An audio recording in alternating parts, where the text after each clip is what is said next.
Good evening and welcome to what we hope will be an entertaining evening of Fools Rushing style discussion and debate, shall we call it.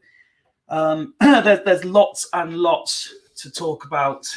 And Rich has just decided to add himself to the intro because he's obviously forgotten he's still logged in as from being host last time. Evening, Rich. I'll go back, mate. I'll let you. Thanks. Never ever a professional moment. Let's be honest. As I was saying, there's lots and lots to talk about, and we really, really want your opinions on everything tonight because there has been a lot of chat in the Fools Rushing WhatsApp this week, and I have brought all of those topics to the table. But before all that, unfortunately, the world of football lost a legend this week.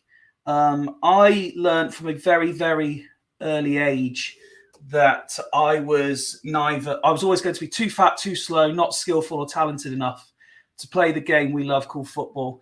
And again, from a very early age, always said I wanted to get involved in sports media in some description, from dreams of writing for the Advert to appearing on BBC Sport or Sky Sports News. And like many older and younger than me, there was one voice that basically was the voice of football, and that was John Motson. And like so many, I was devastated really to hear of his passing earlier this week. So before we roll those titles, I just want to take a moment of reflection for the absolute legend and someone I really wish I'd had the opportunity to meet. It was John Motson.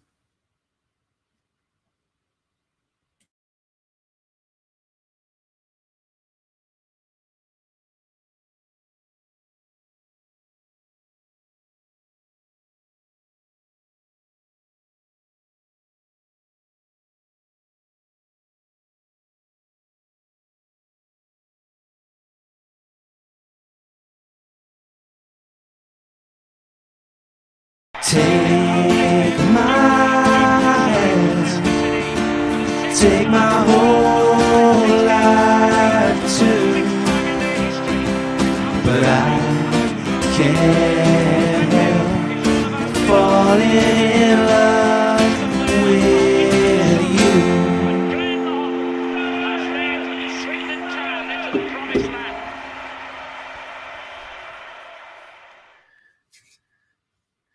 First and foremost, I'd like to say good evening to Danny, who's already tweeted in saying, haha, easy now, Rich. Wait your turn. Well, I suppose, mate, now it can be. Welcome back, Rich.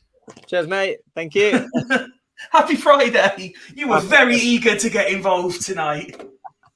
Yeah, definitely, mate. No, good to be back as a panelist. And what a great tribute to John Motson. It was an absolute, to hear his voice when I was younger, watching Match of the Day every week. And honestly, you couldn't help but be transfixed by his voice. And when I heard the news yesterday, I was absolutely devastated. It was such a iconic. Iconic is the right word. And there will never be anybody quite like him in football ever again. So, nice little tribute there. No, I completely agree. And I have to say, I know we've obviously spoken off camera, but congratulations for the job you did Monday. Expert job. Oh, thanks, mate. Honestly, it was an absolute pleasure to interview Fabrizio. He was absolutely, honestly, I could have listened to him all day. And literally that whole show, that was like 3 hours on Monday. I could have spoken to him for the full 3 hours of it. There was at least 3 or 4 stories that didn't get to mention. So hopefully, fingers crossed, we'll be able to get him on again very soon. So fingers crossed. Almost certainly, mate. Almost certainly. Well, let's say hello to a few more panelists, shall we? Let's go to the bottom of the list on my screen here. A man who almost didn't make it due to my own error. But no, before he says anything, he wasn't forgotten. Good evening, Wazza. I felt like I nearly was 5 feet, to be fair. I was sat there, I was going, what's going on? Is he running late tonight or what? Or what it seems to be is when I send you the link, it works. If I send you the link with a comment, it doesn't. So when I sent it to you at like 45 minutes ago and said, it's going to be feisty tonight, all you seemed to get was the message. Yeah, I literally got the message and I was thinking, oh, yeah, it's going to be a good one. And I was thinking, I got to like 8:58. I was thinking, still think, are we late or what's going on here? And I was like, no, but you'll never ever be forgotten, mate. You're too big a personality to be forgotten. Let's be fair. Too big being the right word. Yes, definitely. And where there is a Friday night there can only be a Friday night, Joe. Evening, buddy. Hi, mate. I'm just looking for my tin hat. The pelters I'm probably going to get. Yes, I'm looking forward to the war tonight. Yeah, I dipped myself into the group chat earlier today and stirred it up, so I'm ready to go. Lovely. And it is a delight to have you back. Yeah, always good to be on, mate. You know me. Where shall we go next? Looks like Wazza in black and white, lol. Yeah, it's always like this. Wazza likes moody lighting. It's either crap Wi-Fi or yeah. And then Mike said, so you've got Sean saying that it looks like Wazza's in black and white, and then Mike saying, could Wazza clap? It's a bit dark. No, it's a bit better. I can't afford Rich's things. Rich's clap on next up, because it is a full panel, so we continue with the introduction. Say good evening to BTB. How are you, Ben? Hello, boys. Yeah, I'm all right. Yourselves? Yeah, looking forward to tonight. Yeah, a feisty one, I think. Yeah, lots of debate, lots of chat. Big game tomorrow. Absolutely buzzing for it. Can't wait. Love it. Good. Positive Ben is here, and there's not a damn thing anyone can do about it. Where should we go next? Let's go to everyone's favourite panellist. Evening, Nick. Yeah, hi, Fifey. How you doing? Very well, thank you, mate. Yourself? Yeah, I've had a cracking day. Met up with some colleagues from work before and a good old breakfast.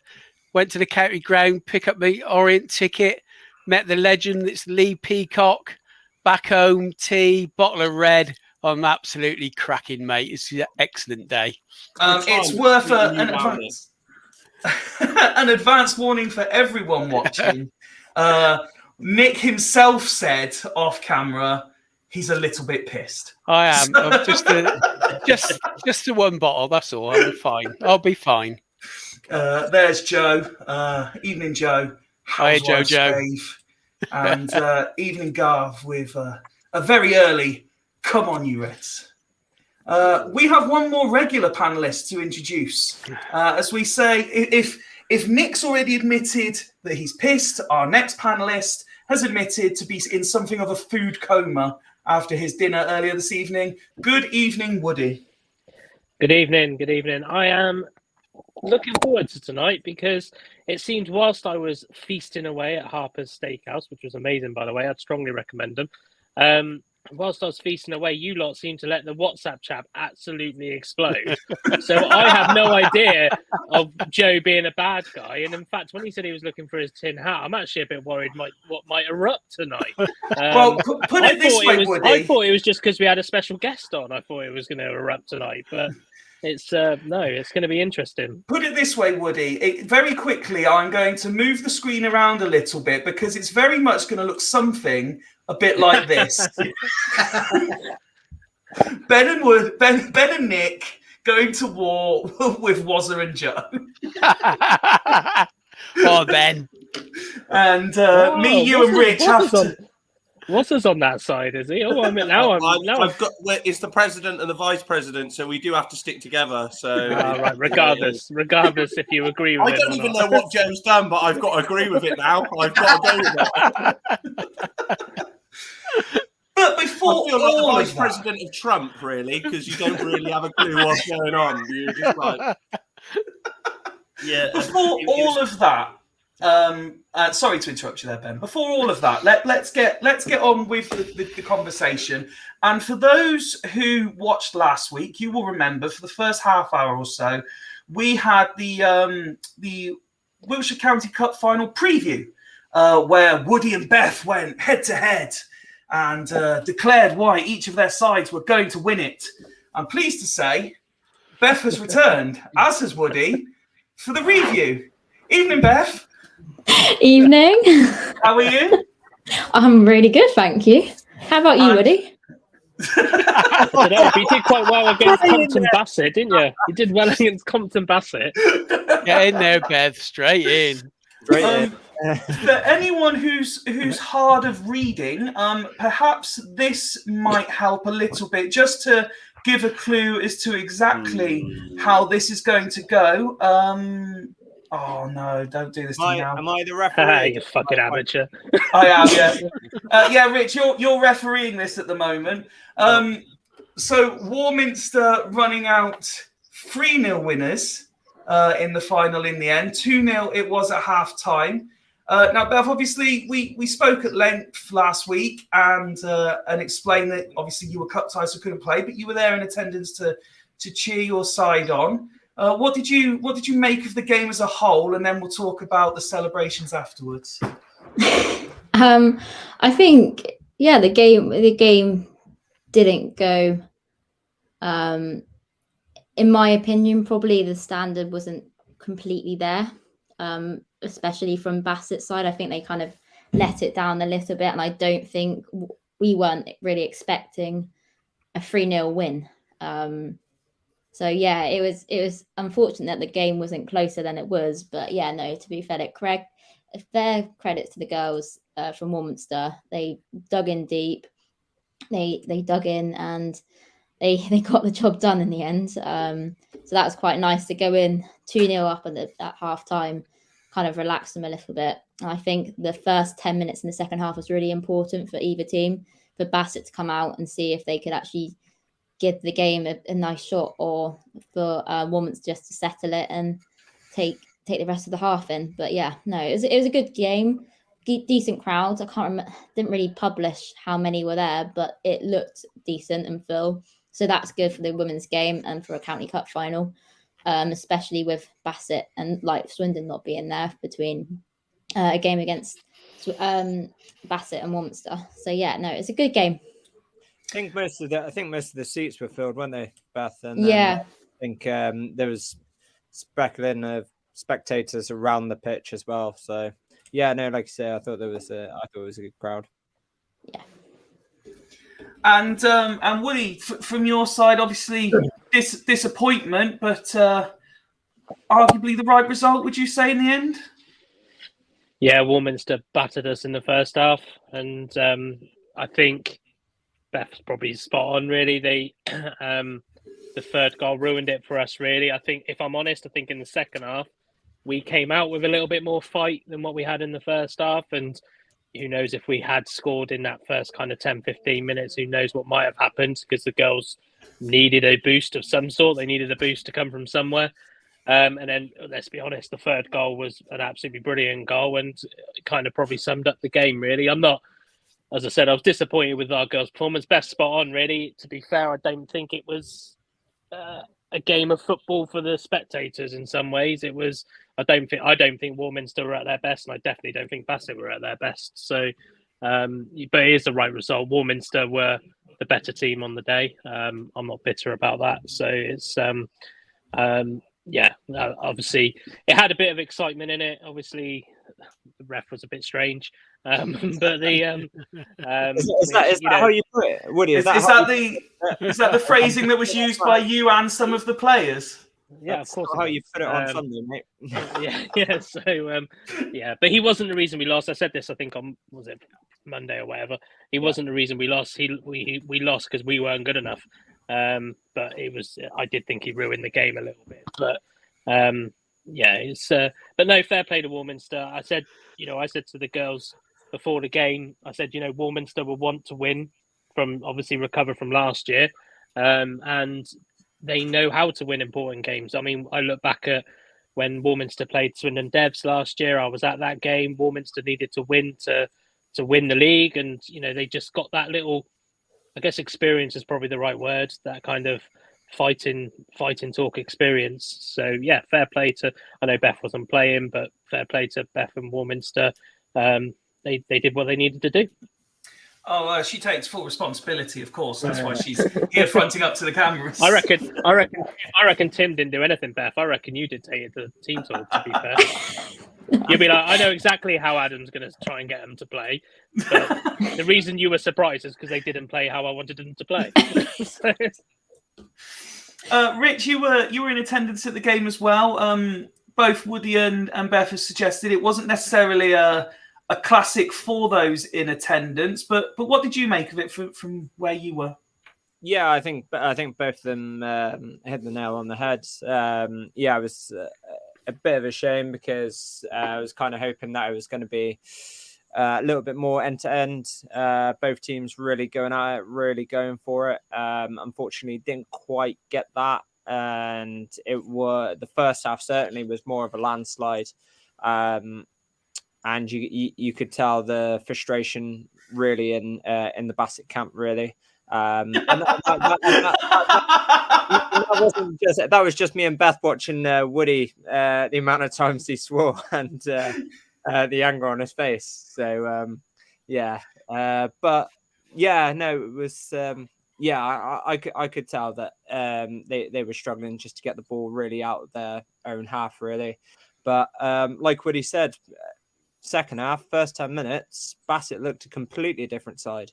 And you kind of thought then that they might get something from this game. I mean, even if they didn't get 2 goals back, they might have got 1 goal back to maybe put a little bit of pressure on Warminster. You would have thought if Warminster did concede, though, that they would try and take the game back again and sort of get more control. But, you can never rely on a 1-goal lead, and Warminster didn't do that. They got a bit of luck with their 3rd goal, the one that was a long range shot. Yeah, defender didn't really close down properly, and their player managed to get a shot away, and it ended up being an absolute cracking goal. So fair play to Warminster. They put the nail in the coffin after that 3rd goal, and deserving winners. And I like Woody said, and I said it last week as well. Warminster had a point to prove on Sunday. They got, arguably battered by Swindon last year. They lost 11-2, and although Swindon weren't in the final this year, they still beat them on penalties in the earlier rounds. And, they got their just rewards and they deserved it in the end. So fair play to Warminster. Very good side. And hopefully they can get out of the bit of it. Because where are you at the moment, Beth? Where in the table are you at the moment? 8th. Out of 10? Yeah. Yeah, so obviously not had the greatest of seasons, so obviously wanting to get a little bit further up that table. So good luck to both teams for the rest of the season. Now I think they've both got quite a few games left. So hopefully they can get out of the sort of not so great ruts that they're currently in and get back up that table. We got each other last game of the season as well. Oh, that'd be feisty. Yeah. I love Rich straight away. Like Beth, no reaction to that. Rich, that's going to be feisty. Well, at Looks least like Beth might be on the pitch this time, so I'd love to see a little bit of shithousery from you there, Beth. Looks like your season's appearances with Fools Rush In aren't finished just yet. Then we spoke. Sorry, one second. But there's something being played in the background. There's a lot of interference coming through. If someone's got something on in the room with them. Beth, you and Woody spoke about what it means when Swindon aren't in the final and it's being contested by 2 other sides. So again, if you're able to, I know you weren't able to play, but can you express what it means to you to be part of the team that won it in that situation, and also for the wider team, what it means for them to win it in that situation? Yeah, I think it was really good to be up kind of off the pitch, watching from there. The girls were absolutely amazing, and it was nice to just see them from a different perspective. They invited me into the change room afterwards, and there was loads of music going on, really loud, just good times. And I think it just relaxed everyone, thinking there was a load of pressure on them, considering that they got beat last year, which they remind me constantly about that I was a part of. But I think there was a lot of celebrations afterwards, and I think it was just a massive relief for everyone at the club to think, yes, we've done it, we've redeemed ourselves. Gutted I couldn't play, and I think to be a part of it afterwards was just amazing, as well as playing. So it's nice to see everyone's efforts put to good, and I was a part of it, so that was good as well. We've had a question in. Oh, sorry, go on. I was going to say, I wish you played, because then I could just say that you won because you played, Beth. I just would have loved to have played, to be honest. We've had a question in from Sean, and it's an interesting one that I think both yourself, Beth, and Woody could possibly answer, despite not being in that situation anymore. It's kind of part joke, but for those who don't perhaps follow women's football as closely, it's also an interesting discussion point, and it's, the Swindon ladies not take the Wiltshire Cup seriously like the men's team? Again, so Woody, I'll come to you first, because I don't necessarily think, from what I've understood listening to the likes of yourself and Rich in the past, I don't necessarily think that's true. Fifey, I was just going to quickly say there, do the men take the Wiltshire Cup seriously? No, I think what he's saying is, do they not take it seriously like the men's team don't take it seriously? Oh, right. I see. I got you now. Yeah. I think I said this kind of one of the first Wiltshire Cup rounds this year, that when obviously I was still there at that point, and I think James didn't see it as a priority. In my opinion, I don't think he can necessarily look at that as an excuse, because the side, in this is no disrespect to Beth and the girls, but the side that was put out against Warminster, in my opinion, was capable of beating Warminster still, which is why it was such a great achievement. He did use it this year to trial, to try some of the under 18s out. Obviously, great up, Gracie, we've had on many times, a couple of times now. She was in goal for all of the County Cup games, I believe. Obviously, I know that Faith Kingdon, obviously, I think she scored that goal that went round on Twitter in the County Cup. So he did see it as an opportunity. I think, Beth, you were just coming back from injury as well, weren't you, when you played at Downhampton, weren't you, as well? Yeah, that was against Calm. Yeah, so, and it is difficult, and I mean this with the greatest respect. Swindon, historically, because of the tier level that they're at, if they played their strongest team, they would win it every year. So, and the next teams down after that are Warminster and Wootton Bassett, and for a while, for a couple of seasons before that, it was Wootton Bassett. So it's, so I can kind of understand. I wouldn't say they don't necessarily take it seriously, but they do treat it like a cup game where there's opportunities for other players, because, like I say, Khan, for example, the under 18s, with all due respect, would probably give a good game against Khan. So it's just because of the sheer disparity and kind of the differences in the tiers. But I think. But then I said that they did the same last year, and I have to admit, consistency is quite key for me. And the consistency is quite key for me. And I guess the one thing I wasn't particularly impressed with last year, and this is going to sound like a criticism, is that last year it was kind of development team playing in the early rounds of the County Cup, and then when it got to the final, it was kind of pretty much the first team, which I'm not a big fan of. I feel that you treat the whole competition with the same respect, in my opinion. And as Mike's just said there, I was going to go on to that myself. A lot of teams do it. A lot of teams will put their development sides into the County Cups, even across like Dorset and other County Cup things. There used to be a ruling behind it, but I don't know if Mike put that out. I didn't have a chance to read it, but there used to be a ruling about first team appearances if they played at a certain level as well. But I don't know if that's he's put there, had to be in the first team with a certain number of players with over 5 first team appearances. Yeah. So, but yeah, I think taking it serious. There's a difference to me between taking it serious and giving other teams, other players opportunities. But yeah, they probably do have the same attitude as the men would, say, with the Papa Johns or the League Cup. Yep. The thing is, though, what I don't see of it is, I mean, realistically, it's probably Swindon women's only opportunity really to win a trophy with the Wiltshire Cup. I mean, because I mean the FA Cup, very nil chances. The league that they're in at the moment currently is very, very competitive league, so chances of winning that. So why not go for a trophy that you could probably mix your team up in order not to play your first team? Because, like I say, half the development team are more than capable of beating the teams that are lower in the pyramid anyway. So I don't know. I like the fact that they're obviously bringing in the under 18s as well and giving them a chance. That's great. Bit of senior football. That's all well and good, but also it's a tough one, and I do think that they should probably take it a little bit more seriously than the men. With the men, it's a bit different. Yeah, because the men stand a real good chance of winning the FA Cup.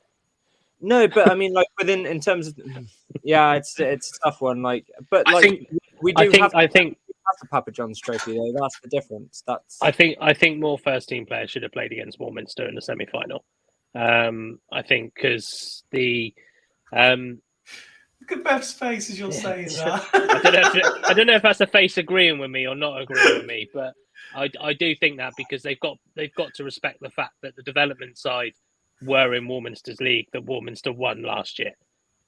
So I think there should have been a bit more, I guess, respect is the right term to use. But I don't want to slag them off because everybody has their own agenda when it comes to cup competitions. But you know, with teams like myself, teams that I've always managed, I'd always put a full strength side out if there's silverware on the line. So it's yeah, I did, but you know, I did the same at Abingdon. We had to enter the junior county cup for the second season. I still put out a strong side each time.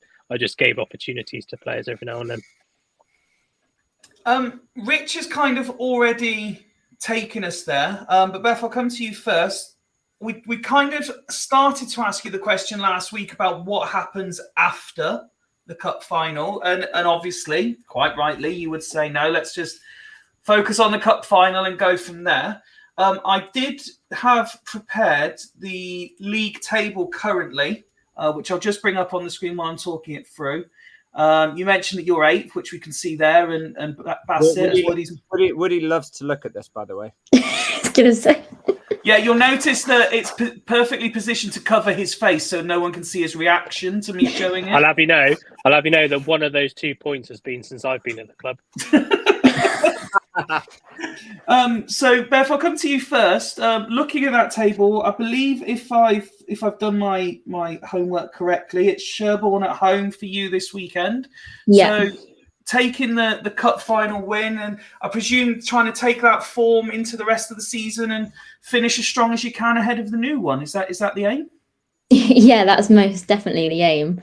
That league is so tight as it is.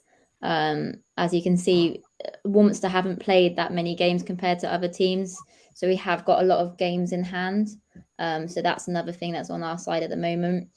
And a lot of the people in Warminster in the team it's a bit of a weird one, because there's a lot of people that have come from experience, say like me, Shannon, and like a couple of others that have played at tier 4 level, but a majority of that team hasn't been in that kind of competitive level of football before. So for them, it's a new experience. I think at the moment, Warminster are kind of battling with, you have to be on it for 90 minutes. There's no point where you can go, oh yeah, we're just going to relax here, give them the ball. It is 90 minutes of consistent, just you have to be on it. So I think that's where you're struggling a little bit in that league. I think there's a massive game at the weekend between Forest Green and Torquay, so that will be a really close game. So yeah, it's hopefully we can take it in from like the win from last week to this week, but it's completely different. So yeah. And you did mention for you, it was about making sure you carried on enjoying your football, and you wanted to try out new things in terms of positions and stuff. So what sort of thing would, in an ideal world, would you like to try between now and the end of the season, do you think? I think it is just massively confidence. Getting back to how I was playing before Swindon. I don't think it was any of the the management's fault. I think it was partially my fault as well, where I just kind of just sat back. There was a lot of players that I thought were more experienced and probably more established in the team, that I thought I can't get in front of them. So I just went back to the holding midfield role. And obviously with the management change over last summer, it's completely different format between the two different managers. So I struggled with that a little bit. But yeah, I'm hoping just to get confidence on the ball, play my game, and just back to enjoying it really, and just seeing how it goes. And I'm interested in, when you were describing how you are now in terms of with Warminster, and obviously you've come from a higher tier and stuff. We've, for obvious reasons, you've been discussing the experience word a lot on this podcast over the last few weeks and months. But when you say that you're one of the experienced ones because you've come from a higher tier, do you find that kind of leadership role natural?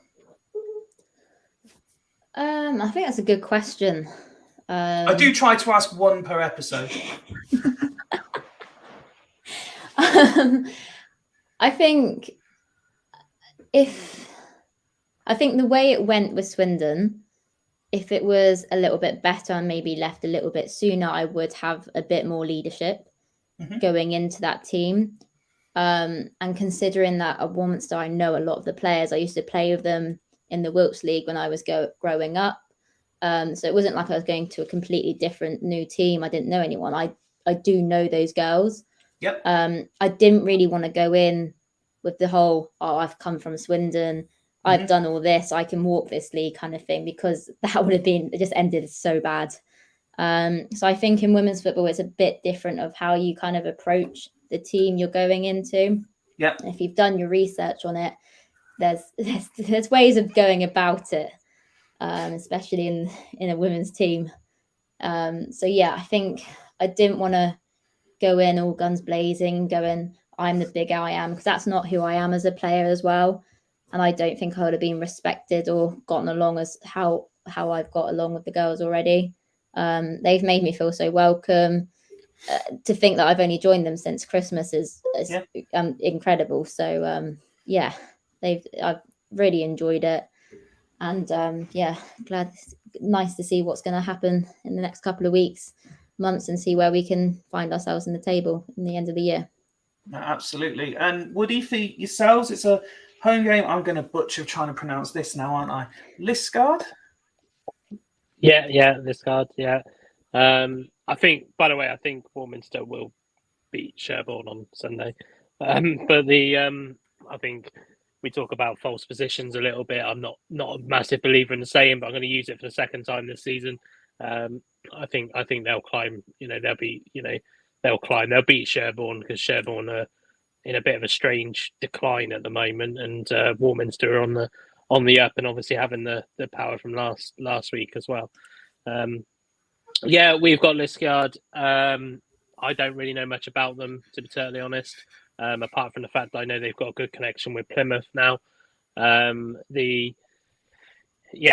we lost 6-3 to them back in October, I think it was. But then in that game, I actually had a look at the lineup that Bassett had. They had Libby Davis playing for them, who scored 3 of the goals, which has been a big loss for Bassett. Losing Libby to Cheltenham has been quite a big loss for them, really, because it's an outlet. When you haven't got anything else, there's an outlet there. I know Beth will probably agree on that one. It's there's a few moves I'm trying to work behind the scenes in terms of potential players coming in that I'm allowed to talk to, and things like that might give us that little bit of a boost towards the end of the season.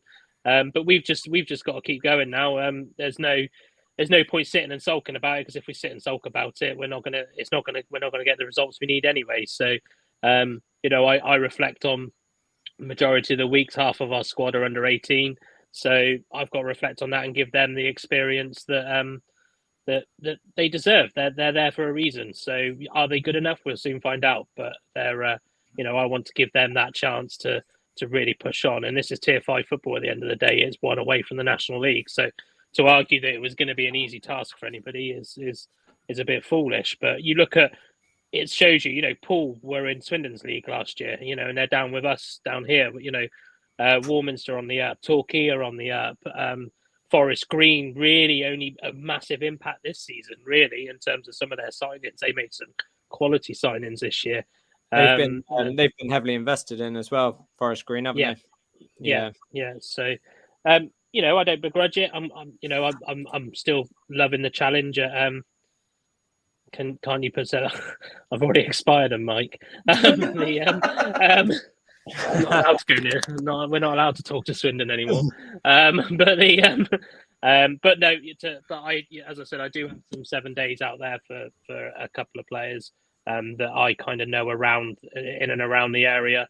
I'm hoping to pull in some old favours from some old clubs as well, so who have finished their season already. So, but I don't want to overlap what it's not fair on the girls to just bring in a massive haul of new players. But I do think that they could just do with a couple of experienced heads just in and around them to kind of help. And if we can get that outlet in a striker, because our strikers are just out of form at the moment. There's no question of what they can do. They just need someone a bit like what we were before Charlie Austin signed for Swindon. Really, I was literally going to say that this story sounds very familiar. That they just need a couple of experienced heads around them and a striker. Yeah. So, you might as well have just repeated a Fools Rush In episode from 3 months ago. But no. I'm as always. I'm always confident in what my team or what our teams can produce. I was. As we said on Friday, I was confident with the cup final. If the girls were on their game, they were going to give Warminster a tough time. And as Beth rightly said, we weren't good enough. As long as, but that was comfortably the worst performance I've had since I've been there with them. And it's probably the worst performance I've seen Bassett play this season as well, because I've watched them a few times before I joined. So here's what it is. We didn't show up on the day. We've now got a really, really hard task, but I love the challenge. This is going to sound really arrogant, but I am used to being at the other end of the table. So to be kind of involved with a slightly different approach. Remember, Woody equals trophies. To be best face again. Not on Sunday. We didn't even get those fucking runners up medals. But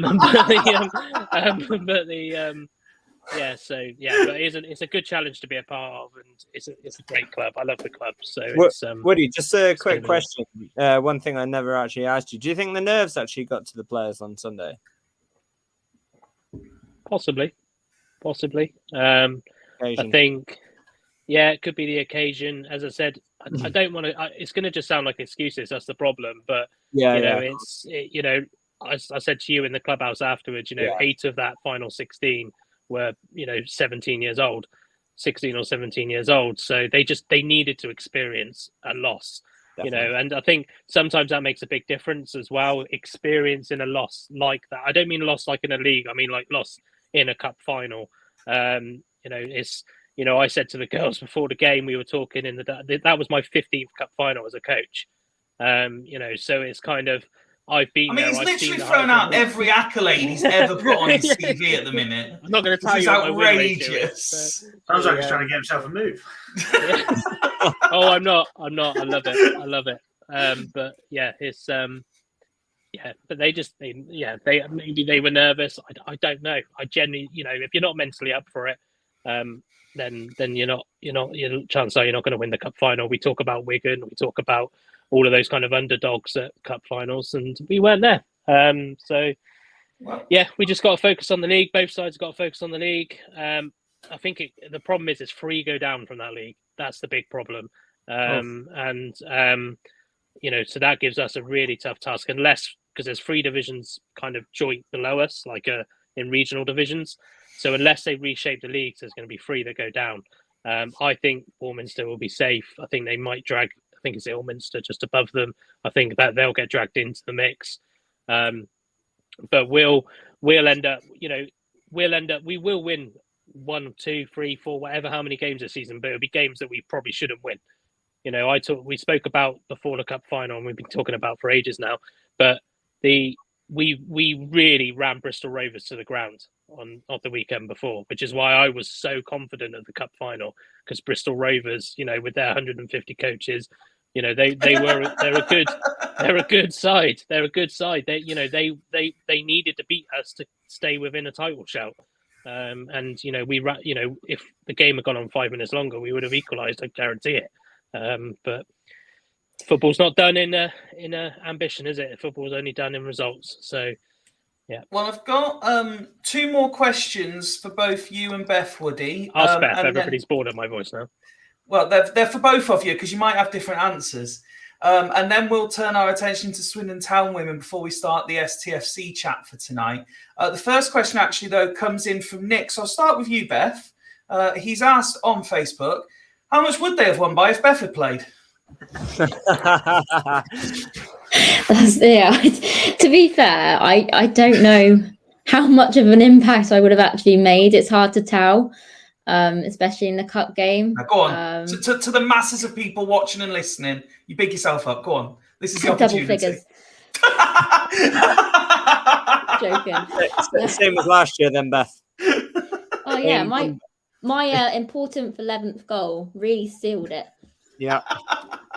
It's the most celebrated goal throughout the whole of the 11 goals we scored, and that's what got Warminster's back up. Yeah, they didn't like me after that one. No, I'm guessing there's something behind this, because I don't know I've not read both of your full CVs, but Mike said, who's the higher qualified coach, Woody or Beth? Mike knows that question. He doesn't even have to. He's just firing shots at Woody at this point. Mike, ask who the second one is. The question for you both then before we move on is, and again, Beth, I'll start with you. What from this point represents a successful season? You've got your cup win now, so have you got a target of where you want to finish in the league, or is it from this point just as high as you can? I think it's just as high as we can really. When Warminster approached me, the manager was there like, we just want to end the season in this league and just do as well as we can, and then next season push for it, which I think is everyone's aim. I think you don't want to, like Bristol Rovers, jump up the leagues too quickly. I think you need to experience the leagues, and if you just keep jumping and jumping, you're going to hit a wall at some point, and you're not going to be able to get the whole oomph to get going again. So I think Warminster's approach is fair and will work out in the end. I think they just need to get through this season and then recruit in the summer, and then go again next season, making it the full season and seeing where they can go. But yeah. And Woody, I presume your answer is to try and get out of that 3? Yeah, well, yeah, that is the answer. To answer the qualified coaches thing, though, obviously Beth is the higher qualified coach, right? I wouldn't have enough fingers on my hands to count how many UEFA A coaches I have absolutely spanked in competitions. So let's just let's not make this a qualification game, all right? Is this where you measure yourself up in medals, Woody? Yes, and medals and trophies. Yeah. Do you know, I've lost more games this season than I have done in any other season, and I've only been at the club 3 months, so 2 months. So I'm just chucking it out there. But actually, that's not true either, but it's close enough to true. No one was going to fact check it for you, Woody. Okay, well, thank you very much. It's been very interesting listening to you both. We're going to move on briefly now and talk about Swindon Town women, because they've had a busy week this week as well. Now, again, Beth, I'll leave it up to you if you want to hang about and chat through this for the next 5-10 minutes as well, or you want to leave. That's I will, yeah. I will. That's very, very kind of you. Thank you. So they've got their game this weekend away at Larkle, 2 p.m. kickoff. They're third in, I think, 7 days. It works out to be. A win last weekend, 3-1 away at Portishead, the game we spoke about again when Beth was on at the time, and then a 0-0 draw midweek at Maidenhead. Is this? Can you sense the start of another little sort of run coming together, Woody, for Swindon Town women here? No. I'm Just joking. that. I'm joking. Yeah, maybe. I don't think during, even though it was away on a Thursday night in Maidenhead, I don't think it was a particularly great result in my opinion. But if they have ambitions to kind of be the top four, I think I mentioned it earlier as well, Fife. I think it was the first league game they haven't scored in this season. You did, yeah. I was 3/4 of the way through fact checking it before I thought I'd better start getting people on this episode. Yeah, so when we talk about runs coming to an end as well, do you know what I mean? It's kind of, although it might be seen as a good point, it's also, it's a good point away from home on a Thursday night, but at the same time, it's still, it's ended their scoring run type thing. I'm not saying, I don't want to be too negative because I think they will beat Larkle. I don't think that's even in question. But will it start a run? No, I think beating Larkle will restart that run as such. So, but yeah, but they're going to have to be on top of their game. I know, obviously, Larkle have had changes themselves managerially as well. So, obviously, we mentioned Johnny the other week going over to Warminster. I don't know if Jamie's still there. Beth, you might know more than I do on that one. Yeah, he's still there, according to so, but they don't really post much. So. No, they don't post anything. So I think they should beat Larkle. That's all I've really got to say on it, really, to be honest. And the other thing you posted on our chat, and I'll bring it over to Joe just for a moment, is you reminded everyone in our WhatsApp group, you went, Larkle, the game at Foundation Park was where half of the story began for us with that goal. And Joe just went, what a goal. Yeah, it truly was. And like I say, most of us, it was my first experience of the ladies' football. And I think Craig as well was there and a couple of others. So, yeah, it was the start of what's turning into a beautiful relationship, hopefully. No, absolutely. And Rich, let me bring you in. Again, I also prepared the league table as it stands for Swindon Town women. They're in 6th at the moment. We spoke about it briefly last week as well. Now that the games in hand situation is more or less taken care of for sort of most teams around them, if you like. How do you, in your opinion, how do you see it going for the rest of the campaign? Just moving up steadily or maintaining that sort of position? I think they've got to go in with an attitude to thinking that 3rd place is there for the taking. It's between, just pop that back up again. No worries. Okay. Yeah, obviously Moneyfields and Southampton. Obviously Southampton, I've seen Southampton a couple of times this season. And they're a very good side. I fully expect them to I don't know what games they've got next, but I fully believe that they'll definitely be one of the contenders to be going up for that 3rd place now, because Bournemouth have got so many games over what Southampton have at the moment. I don't see why Southampton can't go for that 3rd place, but Swindon aren't far behind, I think Swindon have just got to get their heads down. They've got a couple of good fixtures coming up. I think so they've got Larkle this weekend, and I think they've got St Austell the following weekend, I believe. It's either I think it is. So, that's potentially 6 points there.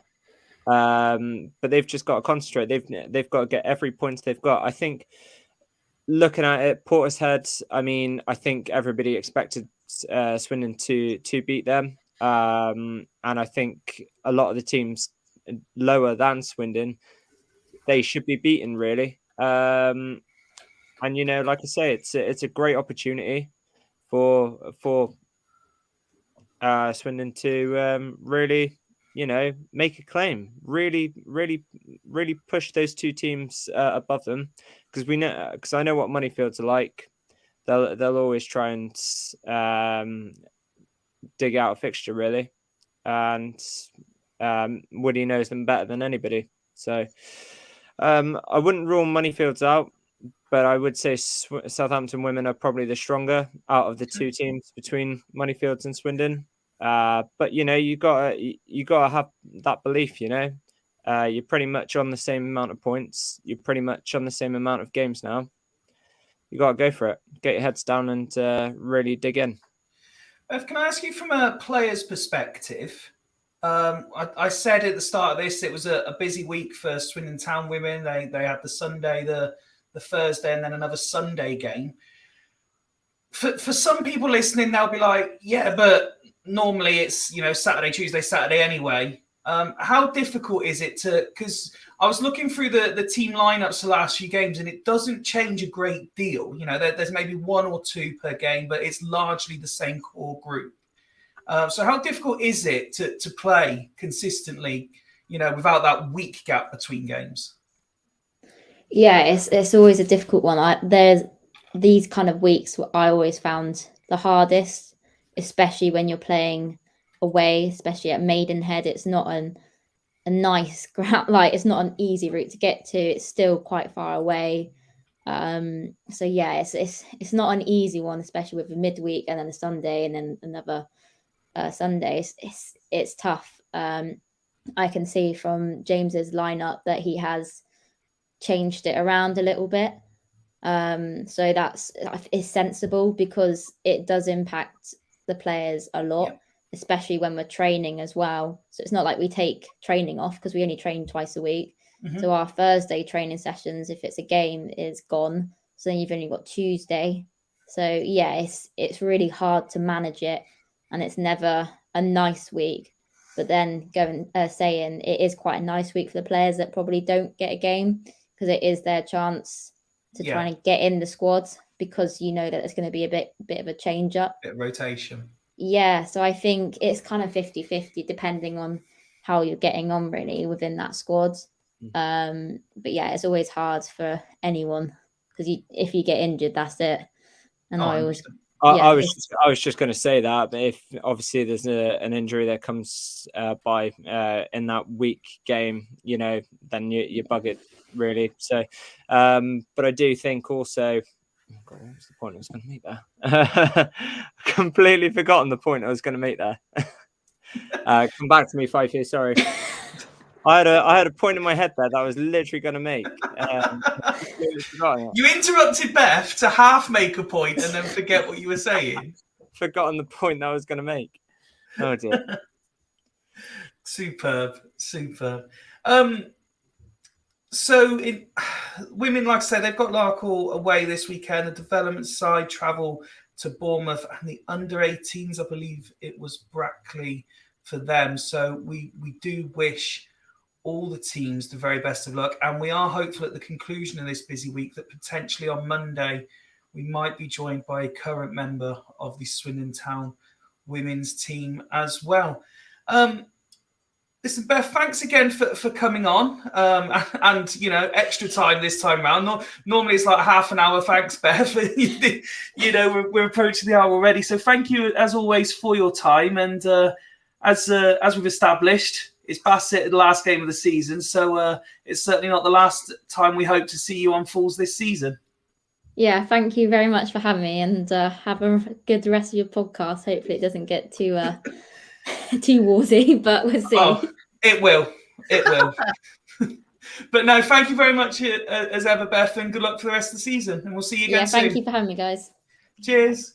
Have a good one, Beth. Cheers, Beth. Bye. Let's move on then to the men's side and Swindon Town preview back at the county ground this weekend to play Harrogate. Now, there are lots of points to discuss, and I'm sure they're going to be touched on during this bit as well. So what I'm going to do is I'm just going to go around and ask you all, and Ben, I'll start with you.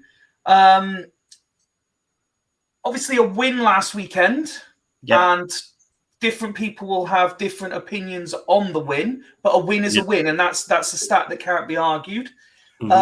How do we build on that now going into tomorrow? We try and build some momentum, really. We do what we can. It is a win, so they can go into the game with a little bit more confidence.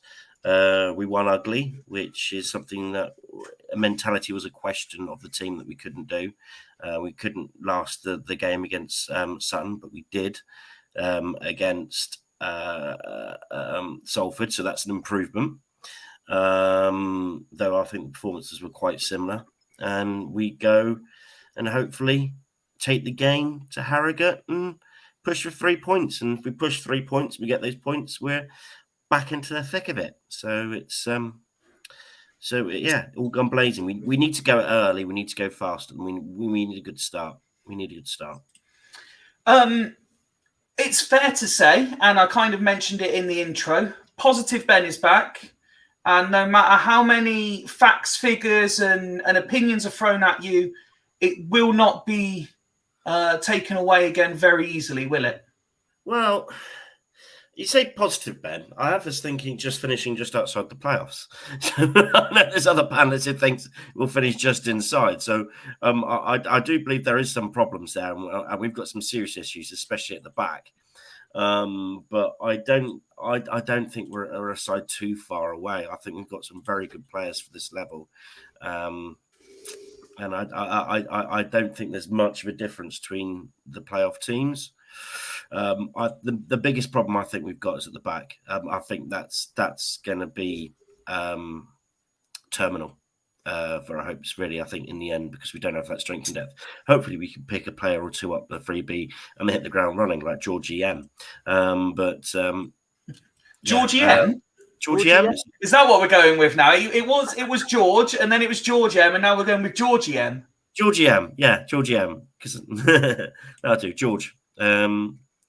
So, if we can find a defender that hit the ground running like that, then, brilliant. But I think that's just a luck of the draw rather than the norm. It's not dead. It's not dead and buried yet, not by any means. But it's going to be tough. We were talking beforehand, and you've submitted your team for tomorrow. I'll just flash that up on the screen now. So you've gone for back four of Hutton, Brennan, Clayton, and Iandolo. McEachran and Kane behind a three of Wakelin, Williams, and Hepburn, Murphy, and Austin up front. If that is the team, would you be confident of 3 points? Yes. I think we've got 4 very attacking players there that can drive at the heart of them. I think Iandolo and Hutton can be pushed on further attacking as well. And we've got the back two, and then we've got the 2 defenders. The 2 midfielders that can help support the defenders if required, if needs be. But I also think they're quite useful with the ball and can pass it around.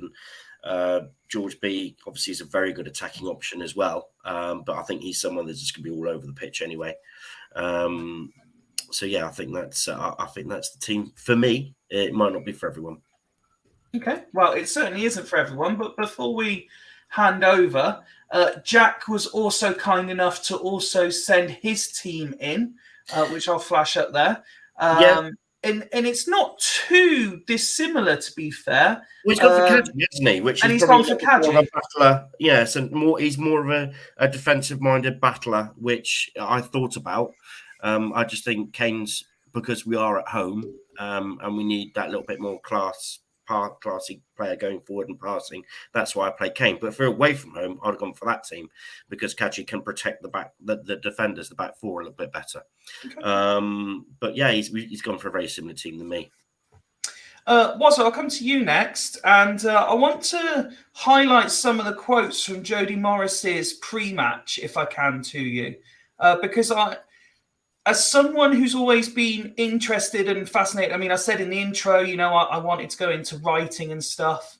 So I've always been fascinated in words and the way they're used. Some of the quotes I picked out were, we have to attack because we're at home and off the back of a win. We have to earn the right and build on the few good things we've done. And I thought he emphasized the fact that few, suggesting he wasn't still overly pleased with the level of performance. He's put there's huge room for improvement. If the performance levels raised to where he wants them to be, the results will take care of themselves. And so far, we have only seen minor progress on the pitch. It sounds a bit, not defeatist, but quite negatively toned off the back of a win, but quite similar to some of the things that people like myself have been saying this week. You muted, Wazza. It sounds like to me that he just still hasn't got his stamp on the team yet. And that's fine. You know what I mean? At the moment, we just need to be getting points and winning games. And I think all the fans, it doesn't really matter how that comes about. The performances will get there because with a coach like Morris, the performances will improve and they will get better. I think he's bang on with the points that he makes. He was more than happy that we got 3 points last week for the fans. He was delighted with that. But he still wasn't happy with the performance, which shows that it's still a work in progress, that there's, you know what I mean, everyone's still got a lot of work to do behind the scenes on the training pitch and working hard that way. For me, tomorrow is a must-win game. I think after winning last week, you've got to win tomorrow. No disrespect to Harrogate. They're a mid-table side. We've got to beat them tomorrow. If we're serious about getting back into this promotion hunt or the playoff hunt, shall I say, we have got to win tomorrow. For me, we're all looking at these formations. What do? We won a game last week because we put a striker up alongside Austin. And I've been banging my head against this for the last 3 weeks, saying that someone needs to be up there alongside Charlie. And I would not change the system tomorrow. I'd stay at a back three. I'd play the 2 wing backs. I'd pack the middle and I'd keep Wakeling up there with Charlie because otherwise I can't see no support for him, no help. Whether that means that Minturn comes in and he gets his chance or a bit of a curveball, and we saw it happen in one of the games, Kaji dropped back in there. And I don't see any reason why Kaji couldn't go in and do a job at centre-half. He's a big physical lad. He's decent on the ball. And when you play in this back three, you need comfortable people that are on the ball that can play from the back. And let's be honest, if we're playing fullbacks at centre-back, we might as well play midfielders at centre-back as well. Yeah, I don't see any reason why, you know what I mean, bit of a curveball. I could see it happening tomorrow. I don't think Morris has got no Alloy back there. Yeah. Well, I said good on the ball, Fifey. Physical presence, good in the air. Good on the ball. Well, it's not on the ball that's been our problem necessarily. No, I agree. But I could see maybe Kaji dropping in there if he doesn't feel that Minturn's ready. But I would definitely keeping Iandolo bombing high and keeping Hutton bombing high because I think defensively they're not the greatest. But I think going forward they offer us quite a lot, whether they're busy and they work hard. And it gives a chance to play one holding midfielder, which for me would be Kane. And then I would put Williams and McEachran as the 2 in further forward. I think that adds a real creativity in the middle of the park. 2 good players that can get on the ball and make things tick for us. I've got no fear, but he's got to keep with 2 up top. I just can't have we drop back, whether it's Wakeling or Hepburn Murphy, but I think Wakeling deserves his opportunity again. But it's got to be 2 up top if we're serious. And we're playing Harrogate at home. No disrespect. There's got to be 2 at the top end of the pitch. It's going to be a recurring theme. So I'm going to throw it out there early. I may have missed something, and I don't know if anyone knows. Is Williams over his concussion protocol at this point? It's I think he's ticked all during the press conferences. They said he's ticked all the boxes. They're quite confident. He still needs to be a couple of assessments, but it seems quite promising. If he gets the all clear, if he gets the all clear, he plays. Yeah. I'm sorry, you know what I mean. Every single time, he's been training. So's Divine, but no one's put him in the team. No, but he's been training, and the club. If he's fit, he plays because he's playing recently. Divine's fit, but he's got no game time behind him. Norris Tomlinson's fit, but there's no game time or anything behind him. I think Williams has a head injury, so he's not going to pull a muscle in his head. Yeah. So I think long as he passes concussion test, which the club are confident of, he'll play. I think he'll play. Nick, let's come to you next. And again, you've submitted a team for scrutiny. Let me bring that up for you now. So, again, you've gone with the same back four. You've agreed with Jack and gone Kaji. You've put Darcy and Williams behind McEachran, and then you've gone with the front two. So, kind of a hybrid of what we've already seen from the others. Yeah, it's quite difficult to pick a side with the players that we've got available, and obviously we don't know. Anything, it should be easier with the lack of players available. Well, yeah, I guess it should, but it's not always the case. I mean, he could put Hutton in the back and put Darcy right back. Which is how he ended up, I think. Absolutely carnage if he puts Hutton at centre back. Well, you never know with what he's going to do. I mean, to me, I think the back four picks itself because that's basically all we've got. And from listening to some of the podcasts, he doesn't believe Minturn is ready. No. He said he's got a long way to go to be available for what Morris wants. So we've been banging on about putting him in the side, but Morris doesn't see it like that. So you've got to respect that decision. He's not going to get a go. No, he sees him every day. So fair play. I agree with Wazza. We need to keep two up front, keep Charlie and Wakelin, especially at home, and then you can have pretty much a fairly flexible midfield. I've sort of shown more of a diamond, but if you've got movement in there, how you line up isn't a massive thing. It's how you actually play once that whistle goes. Mm-hmm. So with that team that is available, the players we've got that Morris can pick from, I'm confident we're good enough to get a result. We have to get a result to keep us on track in my prediction that we will reach the playoffs, and I'll stick by that. Mm-hmm.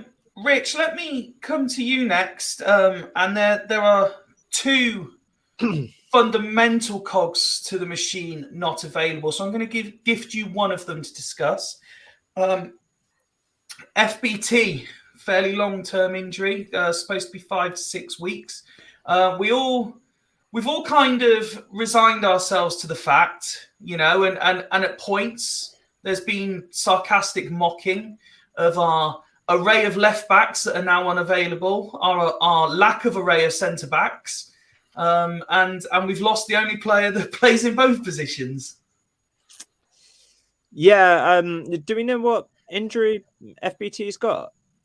It's or has that not been medial? He's done his medial, which it's not as bad as it should be. That's what he said, medial. So whatever that is, then. Yeah, I don't know what it is either. Knee. It is knee. Oh, knee. Okay. So he got his studs caught in the turf at Salford last week. Well, I mean, I'm not surprised. I'm a bit surprised that we didn't get more injuries last week. That was an absolute catastrophic pitch. So, that was terrible. So I'm not surprised one player did get injured. Yeah, it's a shame, really. Blake Tracy's been a massive key part of basically keeping that defense tight as it possibly can be. This season, even though we have leaked quite a few goals, he's really been the glue that's either putting his body on the line or trying to create the attack and bringing the team forward to try and score. So he's key in both parts, and he is a massive loss. Even going to left centre back, he's been massively crucial. Obviously, we're all screaming for him to be out at left back because that is his natural position, and that he's shown already like how good of a signing he was back in the summer, and to have made it permanent and to get injured so soon after making it permanent, a bit of a blow, really, because we know how crucial he could be for us to get to the end of the season. But like Morris says, when one door closes, another one opens. Mm-hmm. So, it's anybody's take for his position now. But that also gives Morris a little bit of an opportunity as well, because to sort of explore different formations, because the way that he changed the game by bringing Darcy on last week changed the formation, and we went up the other end and we scored. So, you know, I just think, although it's a nightmare and it's a pain because he's such a good player, and he is a bit of a leader as well, because he's one of our most experienced players in that team, which is really strange to say because he's only 27. But you know, I think it's going to change things up. Is it going to make us more exposed? I don't know. I think we've been better when we're 4-4-2 this season, or 4-3-3 even. So I don't think it's gonna change much. But what will change is a little bit of leadership from the back, and I think, you know, that's actually the point Morris made. He when asked about it, he said not only is he key to us defensively, but as the vice captain, we're missing a lot of leadership. Yeah, and I think that communicator, because obviously Austin's got great communication. But he can't yell it all the way down the other end of the pitch. And we've had this conversation, should strikers be captains and stuff like that. Obviously, we've all got our personal opinions on it. I personally, wouldn't really in this situation, but obviously with Austin, the leadership and structure he's got. But also, it doesn't happen just one end of the pitch. It's got to come in from all different areas of the pitch, whether that's attack, midfield, and defence. You've got to have that communication and that leadership in all positions. And at the moment, we're lacking that in 2 of those positions. So, you know, it is a bit of a strain. It'd be interesting to see how Morris copes with it. But I'm confident that, you know, hopefully Brennan and Clayton will be able to work together as a back two. As a back four with whoever's going to come in at fullback. I just really hope that Ellis isn't going to be at left back, because otherwise we're going to be really stuck. There's no one else. Literally, is nobody else. We can literally, all we can hope for is that Joe Tomlinson's going to be available tomorrow. I don't know if he will be.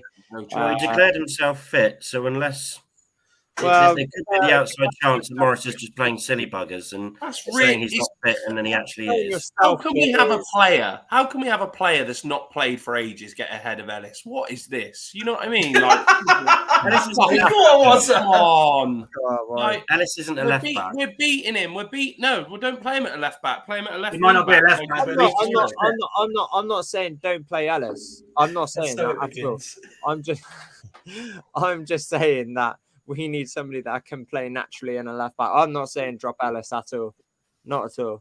But I am saying that we do need somebody that's going to be more natural and better in that. Because I do think Ellis has been a bit of a scapegoat. He has been massively. And he will be very useful in midfield when we've got a left back playing left back. Yeah, but the thing is, though, Ben, we've played him this season, and he still hasn't really performed, to be honest with you. Well, to the expectations. Not 6 points, but his better games have been when he's played in midfield. His better games, wow. Joe. Basically, on the podcast today, Morris has basically said Tomlinson is not fit enough to play, and Ellis himself has said he's going to play left back. So he's going to be left back. Period. Whether we like it or not, he will play left back.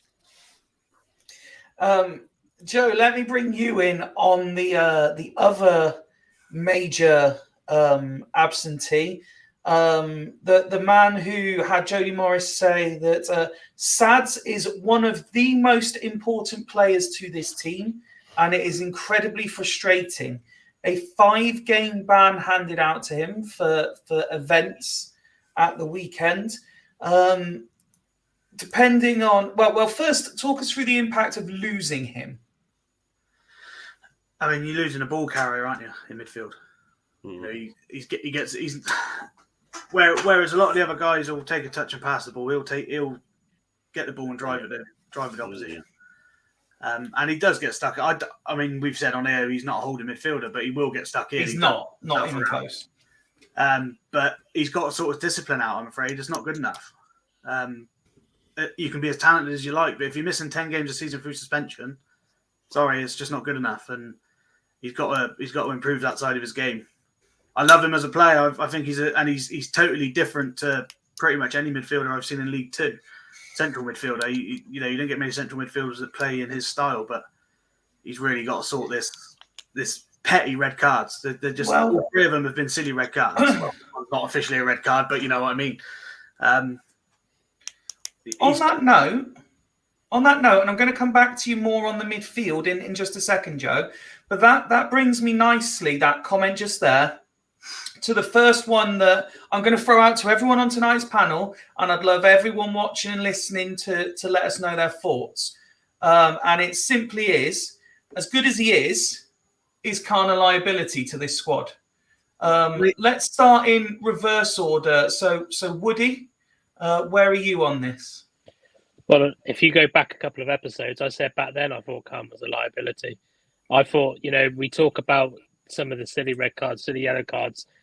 He is a reckless player. I'm sorry. I know I'll get shit for this, but it's he is a very talented player. But for me, there's no point having a talented player, as Joe said, that's going to miss 10 games a season. It's we can't talk about like saying, we spoke about Harry McCurdy last year and his discipline. His is nowhere near as bad as what Sadu Khan's has been this year. We talk about how Tomlinson isn't going to be that effective. Devine isn't going to be that effective because they're out injury. I'm sorry, but I said long before his suspension, I said that Khan picks up too many bookings for my liking. And I saw something that said like, oh, he didn't get that often at his old club and stuff like that. He wasn't really, it depends on the system he's playing. I'm not being funny. The guy is, and I said this so many times, the guy is 27 years old. You cannot put that down to inexperience. That guy should know when to be disciplined. I mean, I'm not even that bothered about him getting a 5-game ban. Do I think it's too harsh? No, from what I've heard of what actually happened. Yes, the other guy seems to be unpunished, but for me, if you've got a player that's got a record like that, discipline record like that, he's a liability. He's a liability. So why should we be focusing on that? Yes, thank you, Mike, and I hope Woz is going to nod to that as well. If Yandelo gets that red card, I won't, because I think he's been scapegoated this season. But people are absolutely slating him, and I think it's going to be difficult now, because do we let him go at the end of the season, even though he's in contract? We'll have to sell him. Is anybody going to want to buy him? But unless he really sorts it out, I would not be surprised. I know Jody's obviously stuck up for him, I guess, you would as a manager. But I'm struggling to see what benefit he will bring now, even when he returns from the suspension, because 5 games in, I'd like to think we'll know whether we're going to be really heading towards the playoffs or not. And if the next 5 games, the team that plays gets us into a good position, should he get back into the team? Exactly. So I think he's a good player. Do I think that we speak about him a little bit too highly? Yes, and I have said that all along. But he's a liability, and I think in a team that's so young that is liable for yellow cards, I don't think we can afford to have a liability like that, unfortunately. I want him to do well. I hope it gets better. But if we win the next 5 games, lo and behold, if he gets back in the squad on that 6th game, I'll be pissed off. It's not a great example either to be showing to the younger players either, is it? Well, you've come in just at the right time, Rich, because I was just, while you were away, I'm actually going around to everyone and asking the question if he's a liability, and it would actually be you I'm coming to next. Oh, okay. I think he's a massive liability. Although Jody was obviously defending him in his press conference yesterday, and obviously from what he was saying does make a little bit of logical sense, but also at the same time, though, you can't react like that. And the way that he did it as well, it looked as if that he almost took his face off. So, you can't be doing that. And I don't think it's a great example to be setting to the younger players. Yeah, okay, we could probably talk about McCurdy from last season, but let's face it, McCurdy's probably still about 12 anyway, so he still counts probably as a kid. So I wouldn't take him into too much consideration, and considering our team is much younger than what it was last season as well.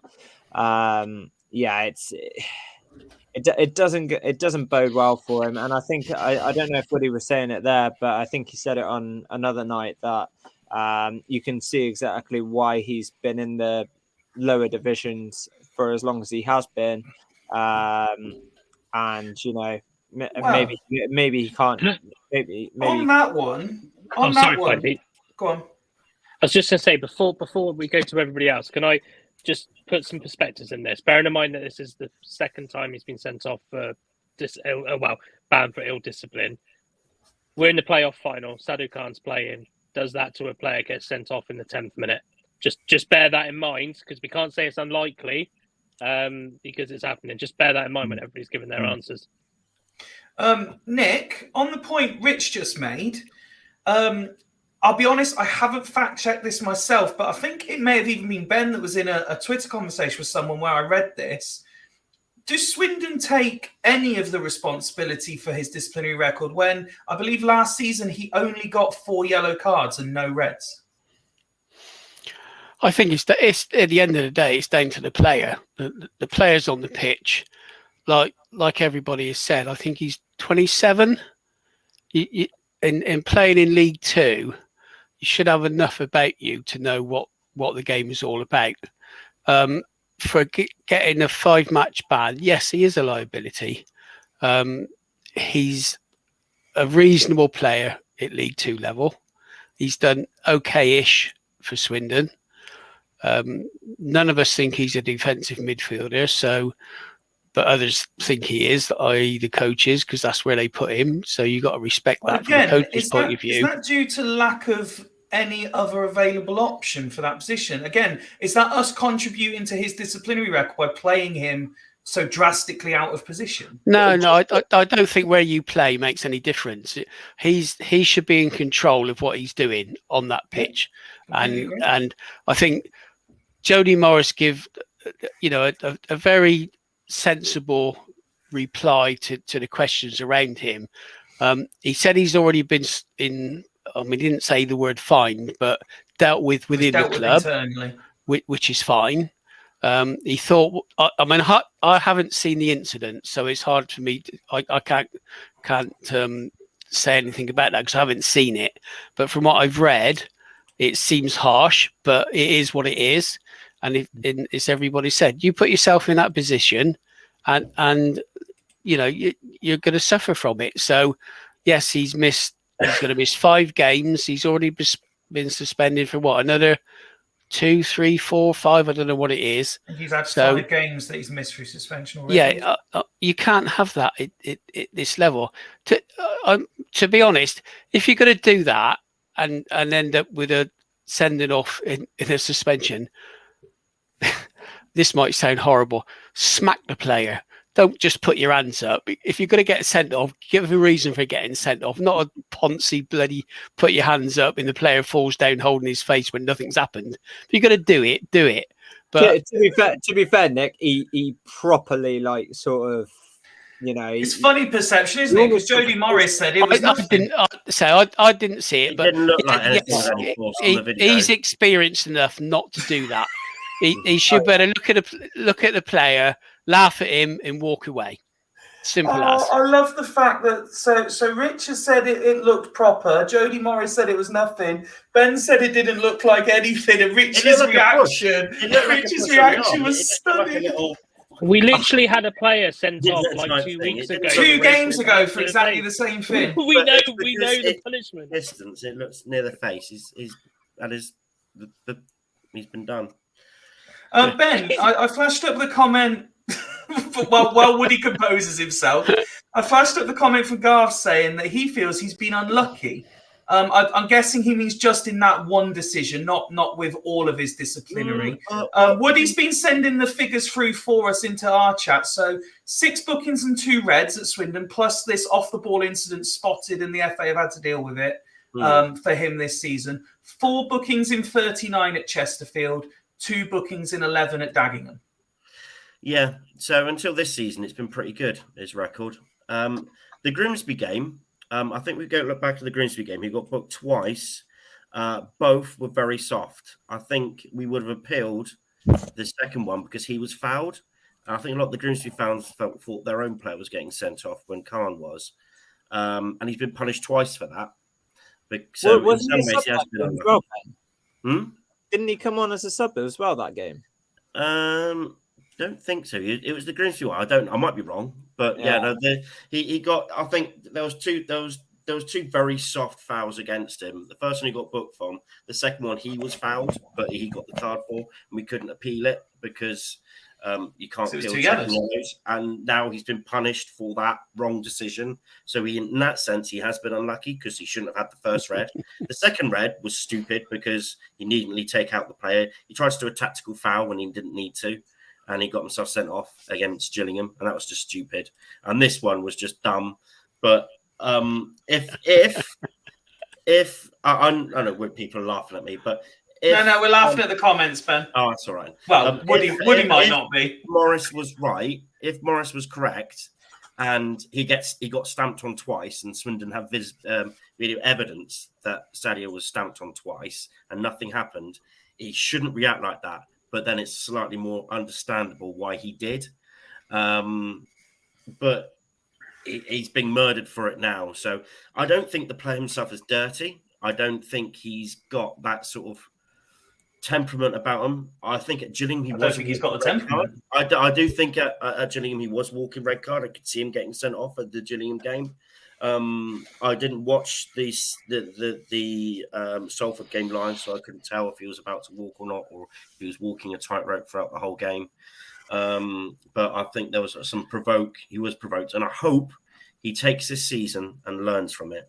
And this is a season because it's his first season of Football League, and I hope this makes him, and he learns from it, and he grows from it, and he learns to walk away rather than make stupid decisions.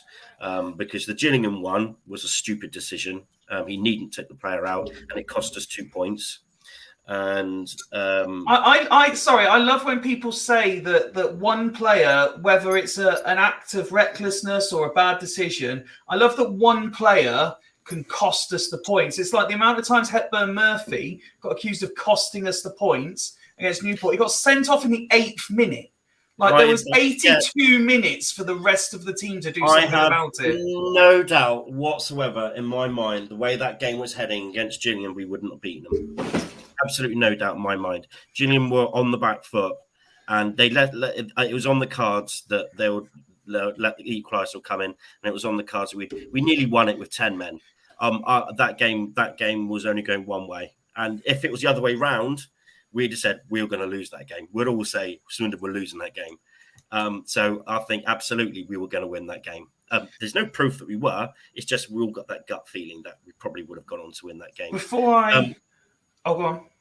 With the Hepburn Murphy thing, I think we started quite well in the first 8-10 minutes of that game. And Hepburn Murphy. No, let's not get into that right now. Let's not get into that right now. But Hepburn Murphy. Before I hand over to Wazza and then back to Joe to finish the initial point, Woody, you look like you may have wanted to react to one or two things that have been said. Did I? Sorry. You did. I think the first one is just talk about experience in the league. Fucking hell, lads! He played for Chesterfield. It's not like he was playing for the Dog and Duck United. You know what I mean? So many people have said that the National League, there's not that much difference between the National League and League Two. You know, and regardless, the rules of the game don't change regardless of where you've played it. You know, I was trying to do was like with I think somebody mentioned about the referee dog shit. It might be in Garv. You're jumping ahead of me, but carry on. Yeah, but the thing is if I'm trying to get a decision.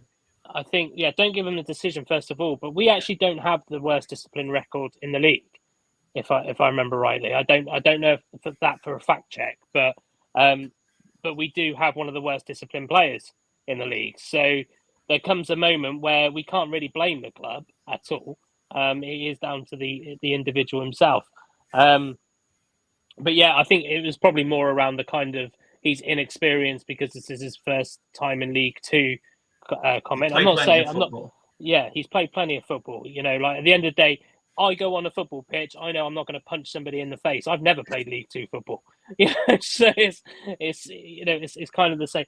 I do agree that if there is founded to be other evidence, I do think that if they don't punish said other people, then yes, but it's how they get that footage as well, and then yeah, he may have been hard done by, but we've got to remember he's still done what he shouldn't have done. Yes. And that regardless of whether it's differently treated to somebody else, that's nothing to do with the referees. That is his individual situation has been handled correctly. Exactly that. So, yeah, to the letter it doesn't of the change law. my opinion.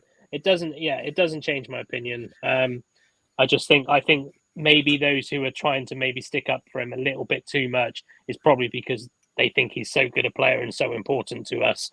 Whereas I'm also thinking he's missed 3 games already. He did miss some through to injury, so I'm kind of thinking, actually, is he that important to us? Given the fact that the signings in his position we've made.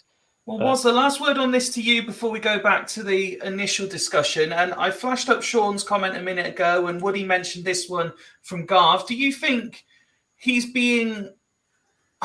He's also slightly unlucky because the standard of refereeing isn't up to scratch, or is it more of, if you know that's the case, don't give them the decision?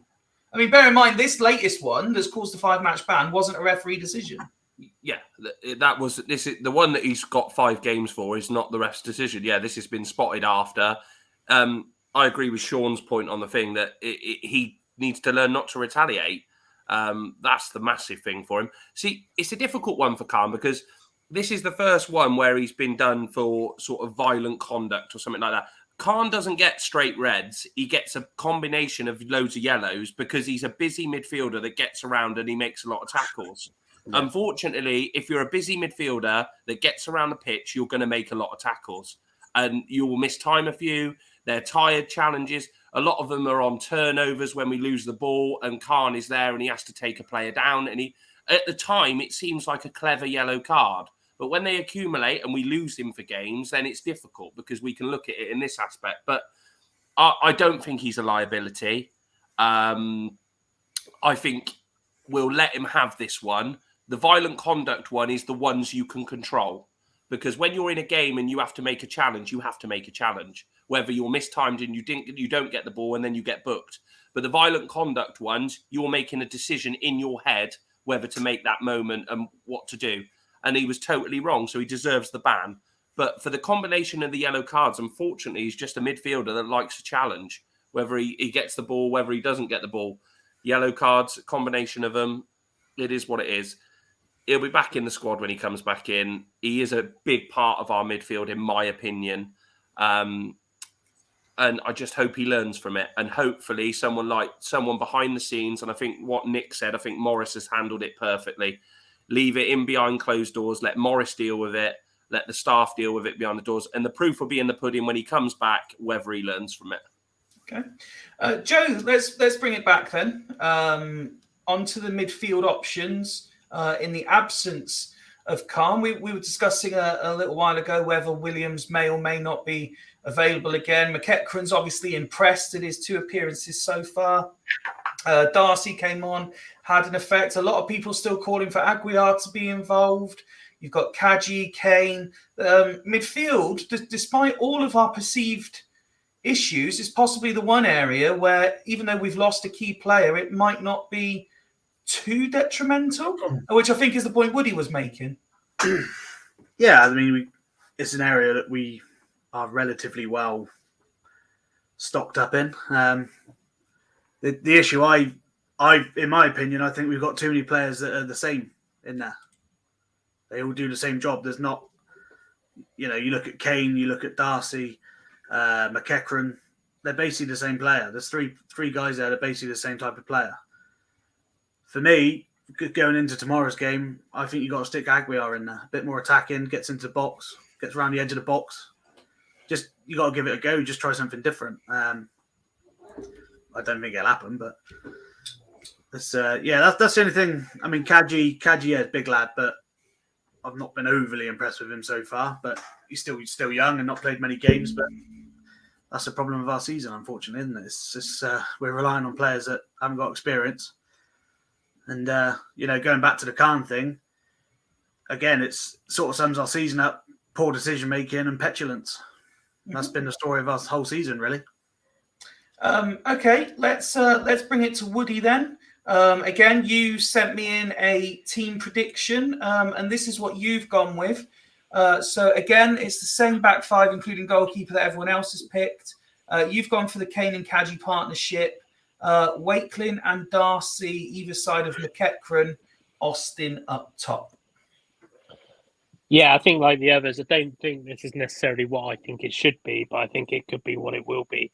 I don't see Williams coming back in yet. But just because I know how on top Swindon are with the concussion protocols, I think he will have to be 100%, and I'm not confident unless he trained fully today, I wouldn't be confident in that. But I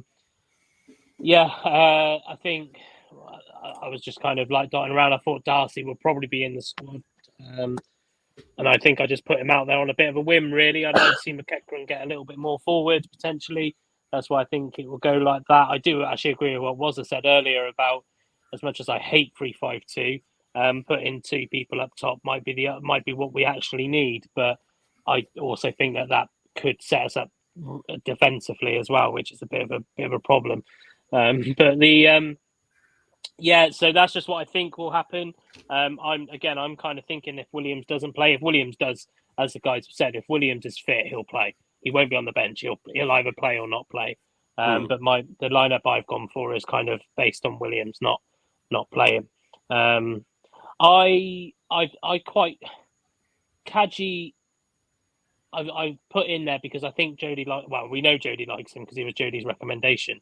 So I don't feel that you would put that much faith in a player if you're not going to play him. So that's why I think Kadji will be in there. McEachran, for me, the games that we saw him play for Chelsea, etc., he was a little bit more forward thinking than maybe we've played him so far. And although I'd love to see Wakelin up top more with Shade out injured. He is injured, isn't he, Shade? He's just coming back in now.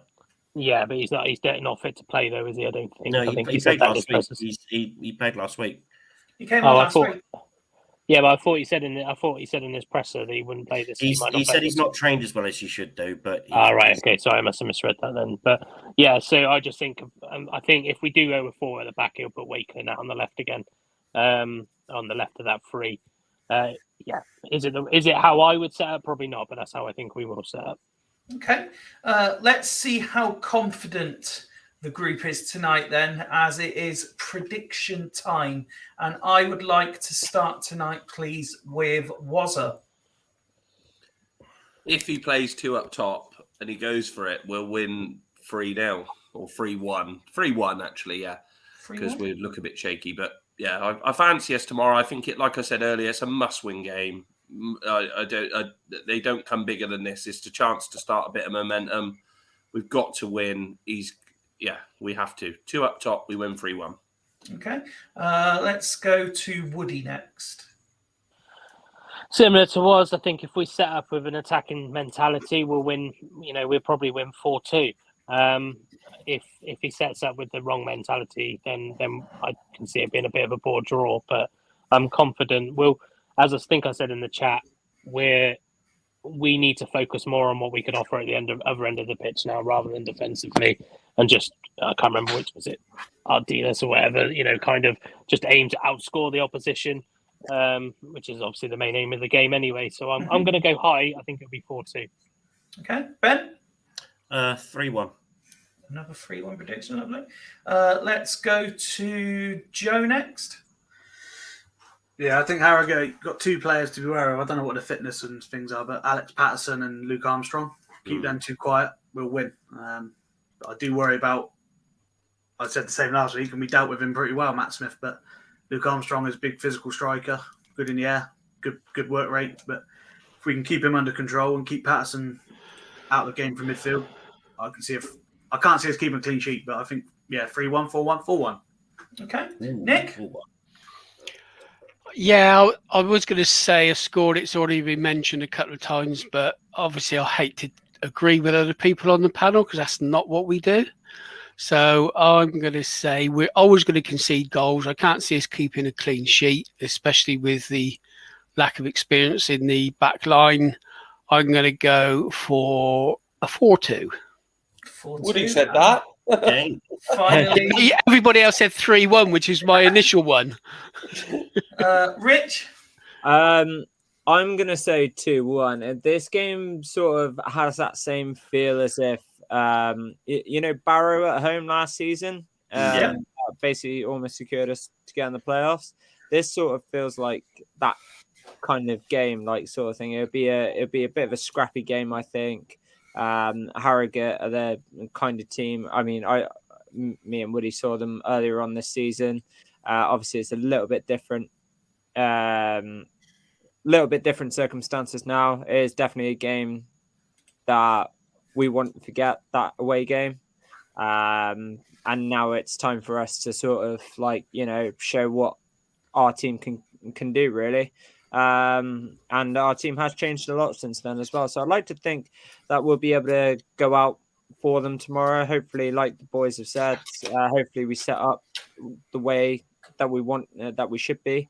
Attacking football is the way to go. But as long as we don't get, caught up in any mistakes or anything like that, and as long as we keep the back line, strong, I don't see why we can't win tomorrow. But it does have that sort of feeling as if that we might go 1-0 up and then we might, settle for that and then concede the other end and have to,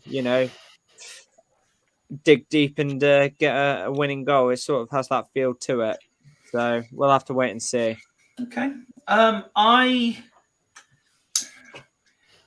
I don't think we'll keep a clean sheet. I don't think it'll be a high-scoring game, and it's just whether we can create enough to score the chances. If we win, it'll be 2-1, but it wouldn't surprise me if it's 1 apiece. It's a fair result. Okay, let's. So I flashed up the title of the next bit, and what I'm going to ask of each of you here, gentlemen, is to let me finish explaining the detail in each question before you all start going at loggerheads at each other. So, as per the ticker along the bottom, the WhatsApp group that we talk about a lot of consists of the 11 regular panelists. So there's us 7 and 4 others, of course. It's been lively. And it's generally lively, but recently it's been particularly lively with lots of different debates and discussions. So what we'd like to do is kind of give you a peek behind the curtain. And I've taken all of the things we've spoken about in our WhatsApp chat, made them questions for tonight's show, ready to let the panel go at each other on camera instead of off camera. But most importantly, we want to hear from everyone watching and listening. No matter what medium, we've got the Twitter notifications up, we've got Facebook in the chat, we've got YouTube in the chat.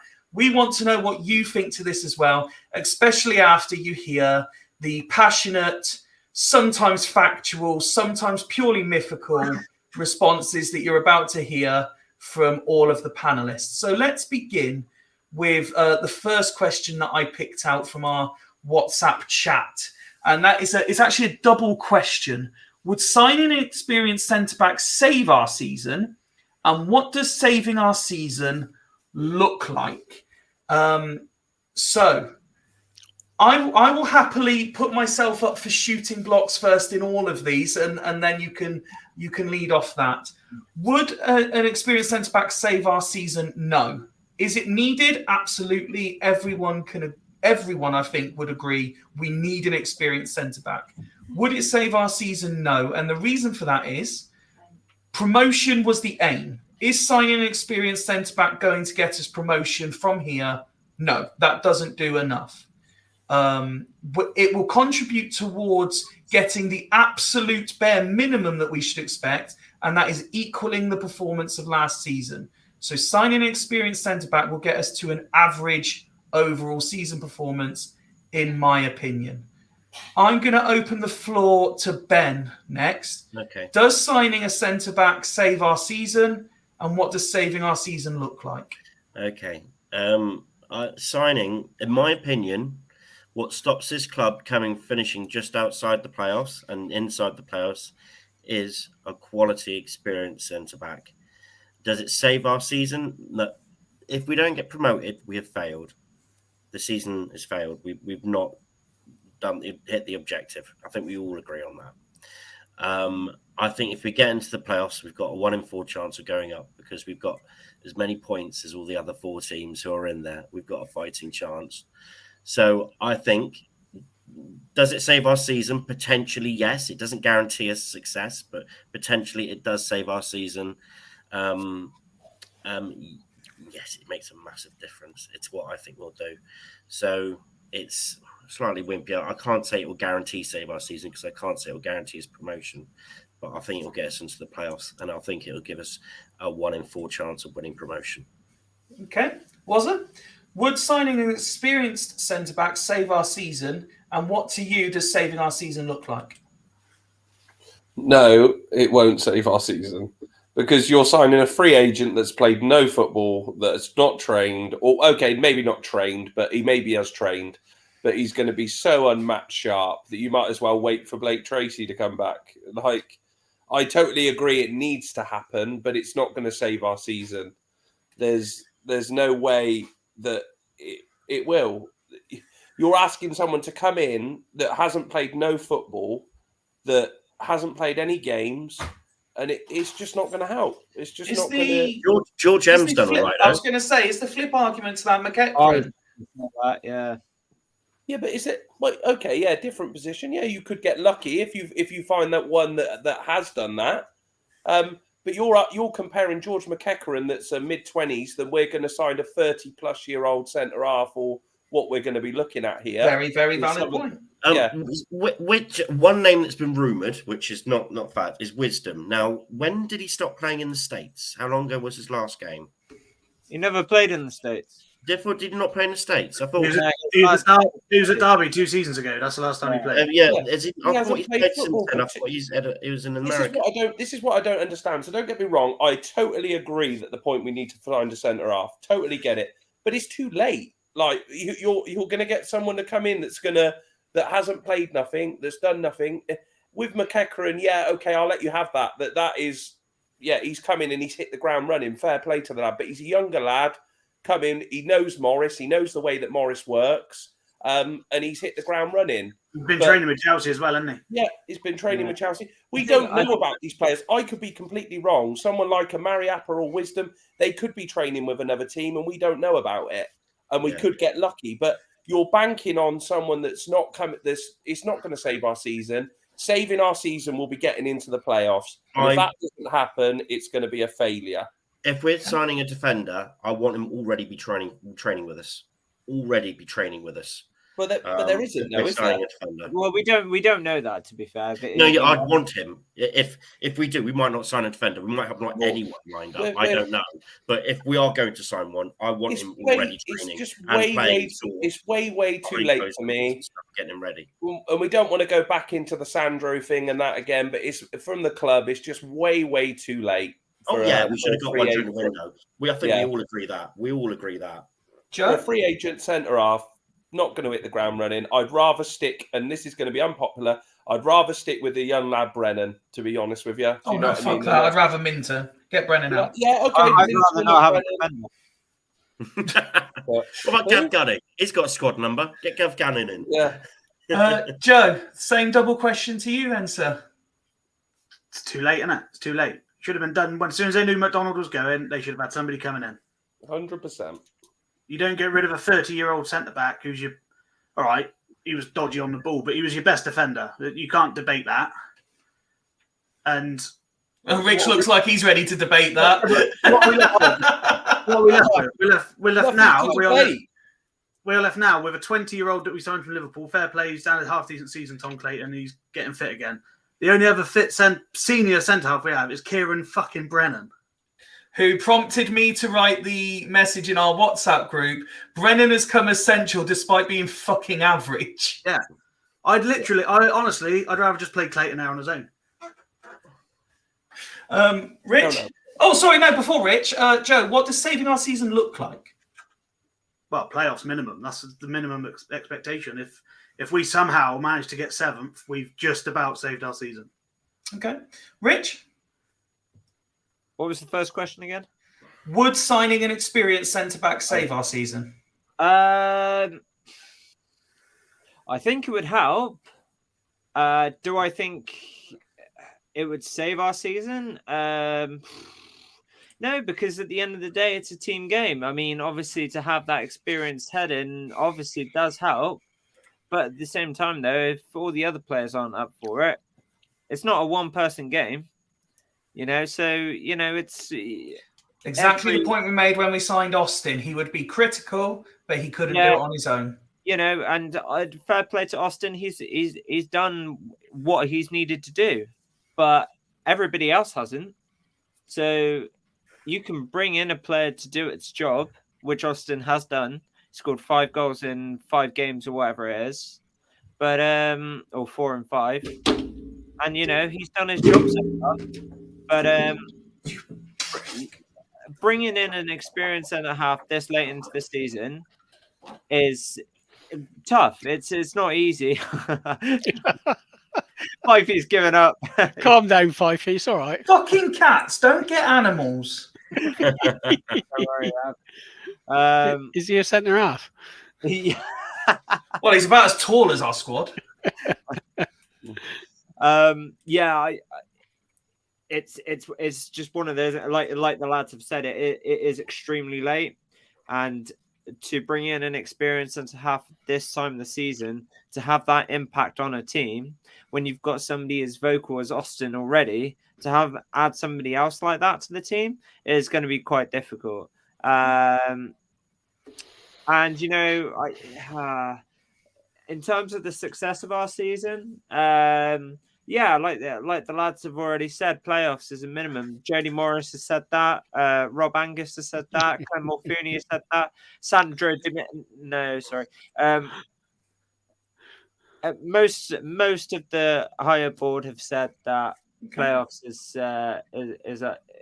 the target, and anything. To be fair, though, Rich, I could say anything about anything, and somebody would believe me, but it doesn't mean it's true. No. What I was getting at, mate, is that like they've all said that playoffs is the minimum thing, and obviously if it's not, then it's a failure. Then it's amazing what people do to sell tickets.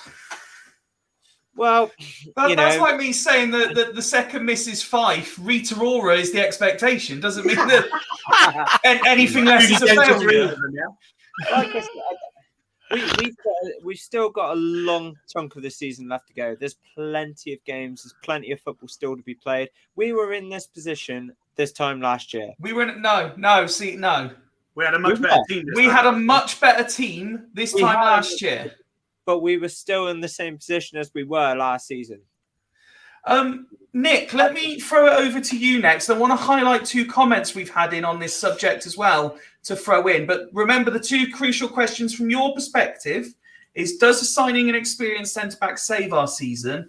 And what does saving our season look like to you? I want to flash this one up first from Mike, where he's put, in fairness to Brennan, we used to have a centre-back pairing of Lancashire and Robertson.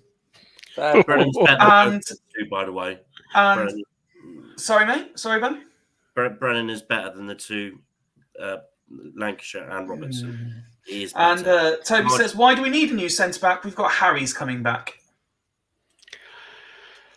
That's true. Yeah. Right, we don't. It's too late to sign an experienced centre-back. Wazza got it spot on. Agree 100% with what he said. His usual sensible head he's got on tonight. It won't make any difference. Brennan can do a job. He's a little bit inconsistent, which is why he's playing in League Two and not for his home club. Clayton looks like he's back from his injury, and we've all said he's a class player. So it's down to those 2 to put the minutes and the effort in. Yes, playoffs is a minimum. If we don't reach the playoffs, the season's a failure. Simple as that. I would go as far to say, if we don't reach the playoffs and win them, the season is a failure. Simple as that. We need to get that promotion, and the way it's looking at the moment, the only way we will do that is through the playoff route. As much as everybody sort of it's a love-hate relationship with the playoffs. You love it if you win them, you hate it if you go out. So centre half to me won't make any difference. We have got Harry's coming back in. In fairness to him, he was playing quite well prior to him getting injured. Unfortunately, it'll take a few games to get him back up to a level that he can compete at, and we haven't got time for that. So we're going to be relying on Brennan and Clayton to click and make that position their own. So we will have a good idea after Saturday whether they're good enough. Hopefully, Brennan can step it up a bit. So going back to the question, sign an experienced centre half, forget about it, and we need promotion, not just reaching the playoffs. Okay. Otherwise, it is a failure. And final word on this one, Woody? What does saving our season look like? Yes, I would say, okay, promotion, but playoff final is my minimum expectation because that's the stage we didn't get to last year. Yep. As in, that was my expectation at the beginning of the season. Mm-hmm. Will it save our season? No, a couple of lads have already said it, really, that, one player is not going to change it. This one player is going to be a player. There's not many players that haven't played that are free agents. I think I've said that the right way around. So there's not many players around that have played, that are free agents. So no, and not only that, there are 10 other players on the pitch. If we're not good enough all over the pitch, it ain't going to make a fucking blind bit of difference whether we sign fucking someone from Man City or Liverpool or Arsenal. Sergio Ramos. Anybody, Sergio Ramos. Because our disciplinary record isn't bad enough as it is. Yeah. You could, you could put the best centre back you can find available. If the other 10 aren't doing their fucking job, it ain't going to make a difference. Let's not forget, we're still losing games, yet we keep saying that Brynner saved our season. So it's like, we still keep losing games. So it's never down to one. It's never down to one player. It's too late, way too late. We needed a centre back before McDonald left. Never mind when McDonald left. We needed one before he left because we had players that were out injured. Mm-hmm. But McDonald's gone now. We need to, whether you liked him or not, he's not part of this squad anymore. We need to just try and get behind whatever's in there, Brennan and Clayton, probably for the majority of the season now. Harry's won't be fit when he comes back. There's no point worrying about him. Blake Tracy probably might get the last home stretch of games. So from my point of view, maybe sounding stupidly optimistic, I'm going to get behind Brennan now because it's not his fault that he's not the best centre back available. So it's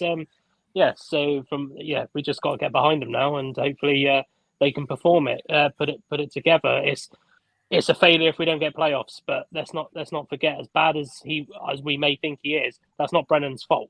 No, Brennan didn't come up to the club and say, you must sign me because I'm going to win your season for you. We signed him. We made that decision to sign him based. So we look at the people that made that decision. So he's got my full support. Whoever's in there will get my full support because we've got to look at the players. The players aren't to blame for this. Fans aren't going to make it any better by keep slagging Brennan. They're not going to make it no more better. I say the same about Ellis. Yeah. I say the same about Ellis at left back. I don't like him at left back as much as I do in the middle. But at the moment, he's our most experienced left back that's available. So we've just got to do a job. There's a player in there in Brennan. We all went up to Bradford. We were all there. And the kid had a very, very good game against a very seasoned pro in Andy Cook. And I thought he did very, very well against him. So, let's not completely write him off that, maybe he's had a few bad games, a few bad performances. But they all do. All the players do. But some and it's probably every fan base, but our fan base are very we can let some people have a few bad games and they don't get no criticism at all. But then some, like Ellis, Brennan, and others, just gets to be slated. And I just don't understand. I don't get it. It's the giving up on them before they've kicked off. Yeah. I get having a go on players if they're, we've all done it.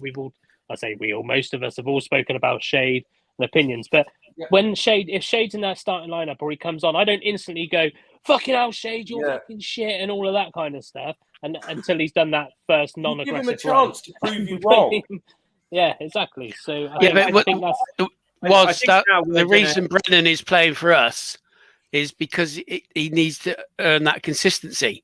That's why he's playing in League Two. And it takes time.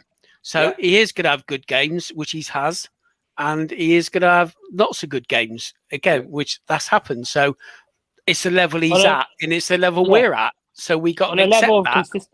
Exactly, Nick. On a level of consistency, I wouldn't necessarily say he's actually been the worst player in the sport, to be totally honest. This is what I don't understand. Far from it. For me, I don't understand where it's come from.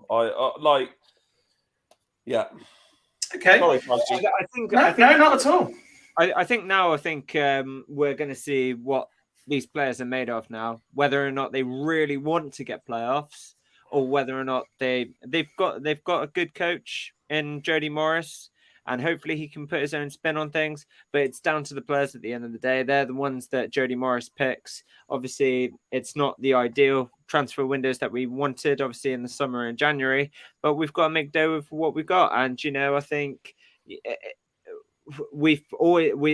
for most of the season, the majority of the season, we have been in the top half, in the top 7.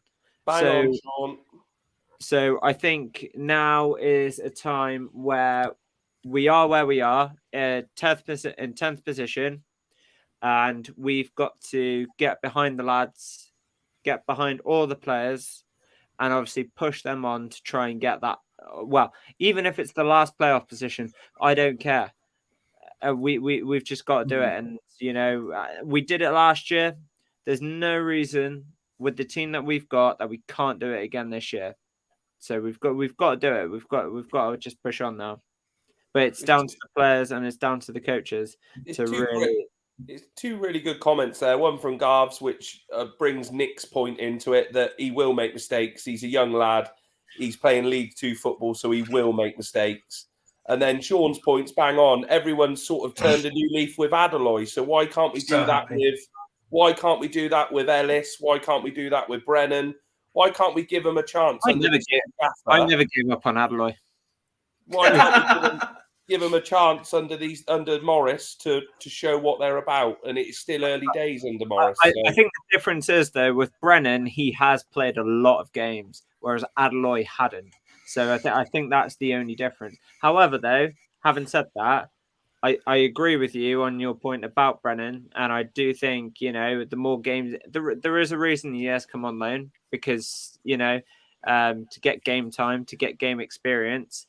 Would I have liked to have seen more from Brennan? Yeah, I probably would have done. But at the same time, though, it hasn't helped with a lot of chopping and changing at the back, a lot of chopping and changing in terms of formation.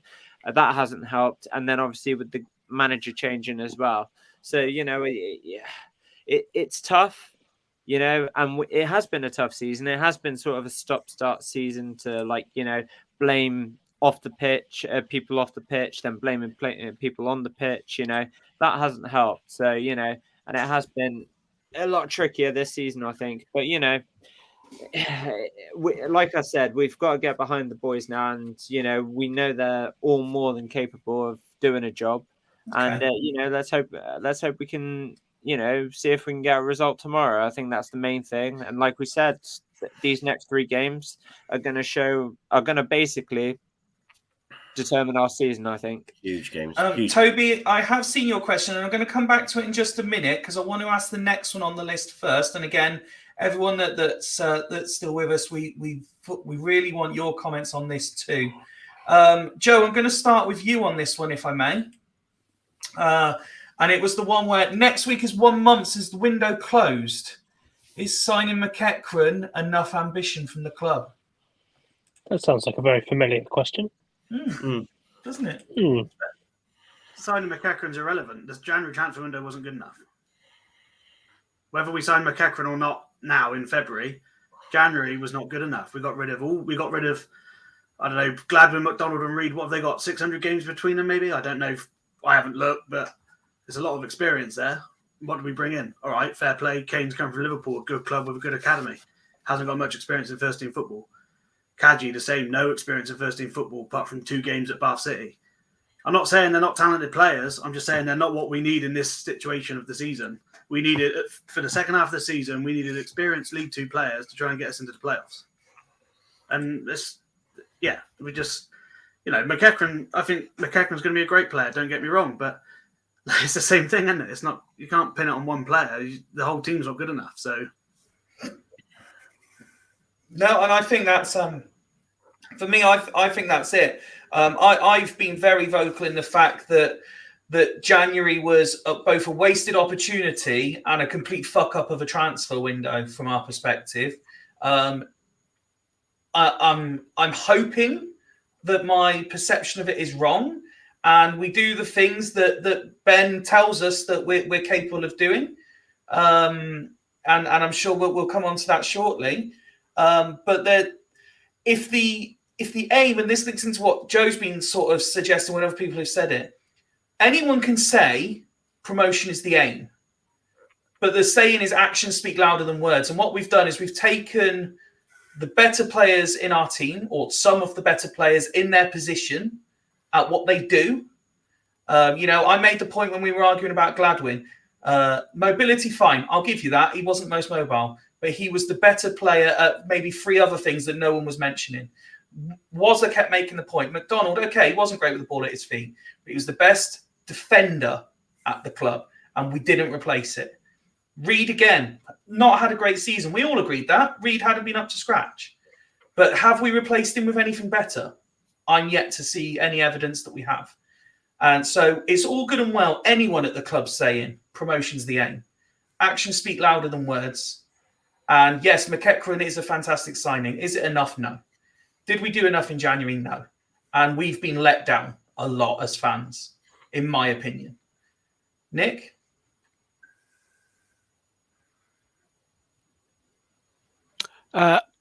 Yeah, I agree with what you just said, the last bit of that, Fifey.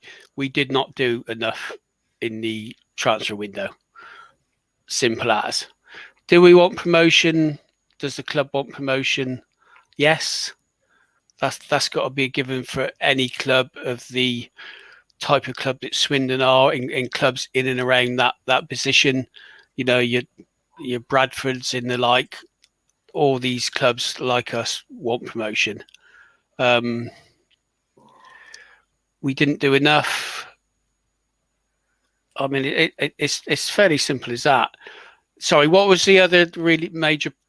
So the main point in the question is, next week is a month since the window closed, and everyone was saying how we'll dip into the free agent market. We signed McEachran. Has the club done enough? Having failed in January, is signing McEachran enough? Well, no, because the club didn't sign McEachran. He contacted Jody Morris and said, "Can I come and play for you?" So you can forget about that. That's down to a relationship between Morris and the player from Chelsea. Yeah. So no, the club haven't done enough, and the people that are responsible for that have got questions to answer, which everybody on this panel, probably more so than myself, have been saying for weeks. So on that point, they've totally failed. So yeah, that's basically, we haven't done enough. I still think the club as a whole, and you take the club, the players, the fans, promotion is the aim. We all want promotion. We need to get promotion. We need to get out of this league. It's as simple as that. So whether we do it or not is a different matter. We'll come on to, I guess, your question later on is, can we do it? So I'll leave it at that for now. That's a little bit later, yeah. Yeah. Woody, this was, like, as you kind of alluded to, for all the alluded fans out there, you were the one who raised this point specifically.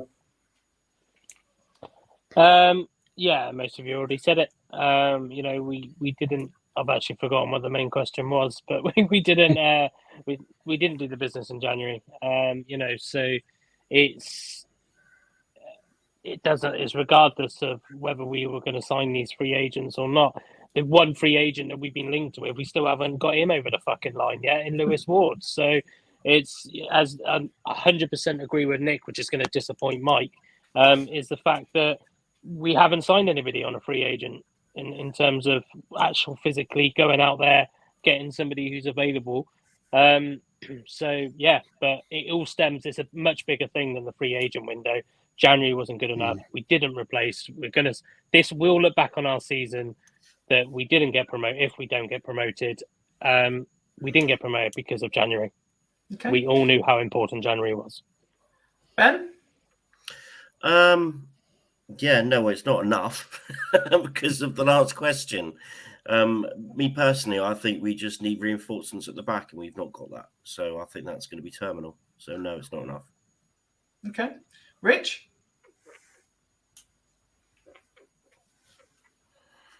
Rich, so well prepared. Sorry, something's coming up. He's just pulling up his spreadsheet. What was the main question again? Sorry. Next week is a month since the window shut. Everyone was talking about how we can fix our problems in the free agent window. So is signing McEachran enough? No. Is the answer? Yeah. It's like the boys have already said. You know, January was a must. You know, the manager appointment just took way too long. Just everything about it was just so bloody slow. They've talked about getting a defender in for the last month. You know, and how has that not been done? It's whoever is controlling the transfers or whatever it is at the top. I'm sorry, it's not good enough. It's not good enough. Yeah. And Wazza? No, not enough. I totally agree. I think this is a downside to the Austin deal. I don't think people realise where all the money's gone on Charlie Austin. The kid's on a lot of money. Let's put it that way. This is the detriment. The weekly budget, the monthly budget, the wages, everything like that all gets dictated. And we're not going to go and sign a free agent like a Mariappa or Wisdom that have all been on big money at clubs that are not going to take a massive. They just think, well, why do I go? Not going to go there if the money isn't right. So we haven't done enough. We weren't proactive enough. Gladwin and McDonald leaving was a smokescreen for the Austin money being too much and trying to get rid to balance the books. And to balance where the money's gone. It's not enough. I hope Charlie's goals can counter that argument, and it will, because he has hit the ground running, and fair play to him. And it's not his fault. He deserves that for what it is. But people wanted Austin through the door. I wanted Austin through the door. But the downside to that is that he's on a lot of money, and this has cost us with the squad that we wanted. And this is what the detriment could be. Toby fired a question through, so I'm going to go around you all quickly and just ask you your thoughts on this one before we carry on with the ones from that are pre-plugged in. And he messaged in to say, what do you think the consequences will be if we don't make the playoffs this season? Well, for me, the three obvious answers to that is a lot of the squad leave, particularly, or maybe not so much a lot of the squad, but a lot of the ones that we actually think are key, valuable members of the squad will leave. Attendances will drop next season. And I think potentially we weaken again. I don't necessarily think we get stronger as a squad. Rich? Yeah, I think the two main ones that you said there were about attendances and obviously a lot of the squad leaving. Whether or not we would get stronger in the summer, well, again, I don't want to allude to it, but it's what the control is upstairs, and you know, at the moment it's just too slow. So I have no faith in the summer if we don't get promoted, and that a lot of the squad do leave. I have no confidence whatsoever that we are going to have a top team to compete for next season. You know, so, and even for next, even if we did get promoted, you know, I would struggle to see how we can add so much value if we did get promoted. It's one of those situations, but I do think there are going to be some big consequences if obviously we don't get promoted, you know. Okay. And but again, it's all about the strategy in the summer. So if we don't get promoted, but they've got a strategy, it's a big if. That's a massive if. It's a massive if. So you know, and it's a lot to ask for as well, because you can't, like we've discussed before, we can't just get rid of people upstairs, you know, willy nilly. You know, it's got to be a reasoning behind it. So, Okay. Morris seems as if he knows what he's doing, but also at the same time, though, it's the way that the club wants to go. So that'll be the determination of it. Woody? It's a very, very good question. I think. Oh, what? That's 2 in the episode. Only one of them was yours, Fife. I was gonna say only one of them was yours. It is a good question. Attendances will potentially decline, but I don't think they'll decline in a dramatic effect. I mean, we're looking at our. I just had a look actually. Our average attendance is only 300 lower than what it was last season, and last season was arguably a bit more exciting than this season. I still think that it will affect what happens off the pitch. I know people might think otherwise, but I do think that if we're not a League One side, it does affect what happens off the pitch in terms of what we do with the development, what we do with all of that, because the financial income isn't as good in League Two as it is in League One. But we're at the same risk as we have been for the last couple of years now. Even when we were in League One, if we don't go up, we lose the players that we think are going to be the ones that will help us go up. I'm a bit more optimistic about Williams. I think Williams really loves the club, so I think I'd like to think that if there's the right ambition that he sees, and we're talking about Richard Stratites again, I think he might stay around. I generally think he might be a bit of a longer servant now. Obviously, we'll lose Charlie if we don't go up. What's else? 2 events, 4 promotions and achieved. Yeah, and do you know what? Funny enough, that's kind of a good reverse question actually from Steve there in terms of Jody Morris's aims, and obviously he's here on a 2.5-year deal, if I remember rightly. Has he been kind of told behind the scenes? Because as Joe said, they can talk a good game whilst we're trying to get the season ticket sales up. But is he kind of preparing a side for next year? As he said, my realistic ambition is, I'll get what I can out of this season. If we go up for Jody, that's a bonus. For Jody, it is a bonus. If we go up this season, that's fucking fair play to Jody, if anything. But I do wonder whether he's looking at building for next season. But we will lose some key players. But we do every season, lads, don't we? We lose key players every season. That's not going to change. But that doesn't change for other clubs either. That's not just a Swindon thing. That's for a lot of clubs. Okay. Was it? Yeah, but I agree with Woody. The shining light for this is that if we don't go up and we do underachieve, like the question was asked, what will happen is that it will give Jody Morris a chance to rip up the script and go, this is how I'm going to do it. This is how I want to implement it. This is who I want to bring in. This is what I want to do. And that's the only shining light. Yeah, that's the only shining light for me. That this coach, he'll have a chance. Totally agree with Woody. What he said is a bonus if we get promoted this year for Morris. Behind the scenes, Steve's point was bang on. They would have definitely said to Morris, look, this might be the plan, but if it don't work out, I hope they give him a bit more control, a bit more say on who he wants to bring through the door. There's going to be an overhaul of players, but we say this every single year, and it happens every single year. We will have a massive overhaul of players because the loanees go back. The goalkeeper situation will come up again because Bryn will go back.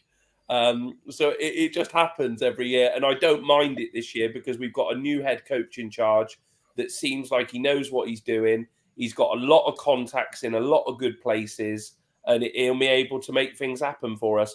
And yeah, we might end up with a team full of youngsters, but with a coach like him, he might be able to make them actually perform. So he's the only shining light for me, Morris, and he might make things happen if it doesn't happen this year. Nick? Well, was it you are spot on yet again? Thanks, Nick, mate. I think... Hold on, he was just agreeing with everything I said, Nick. Yeah, but he spoke last. Yeah.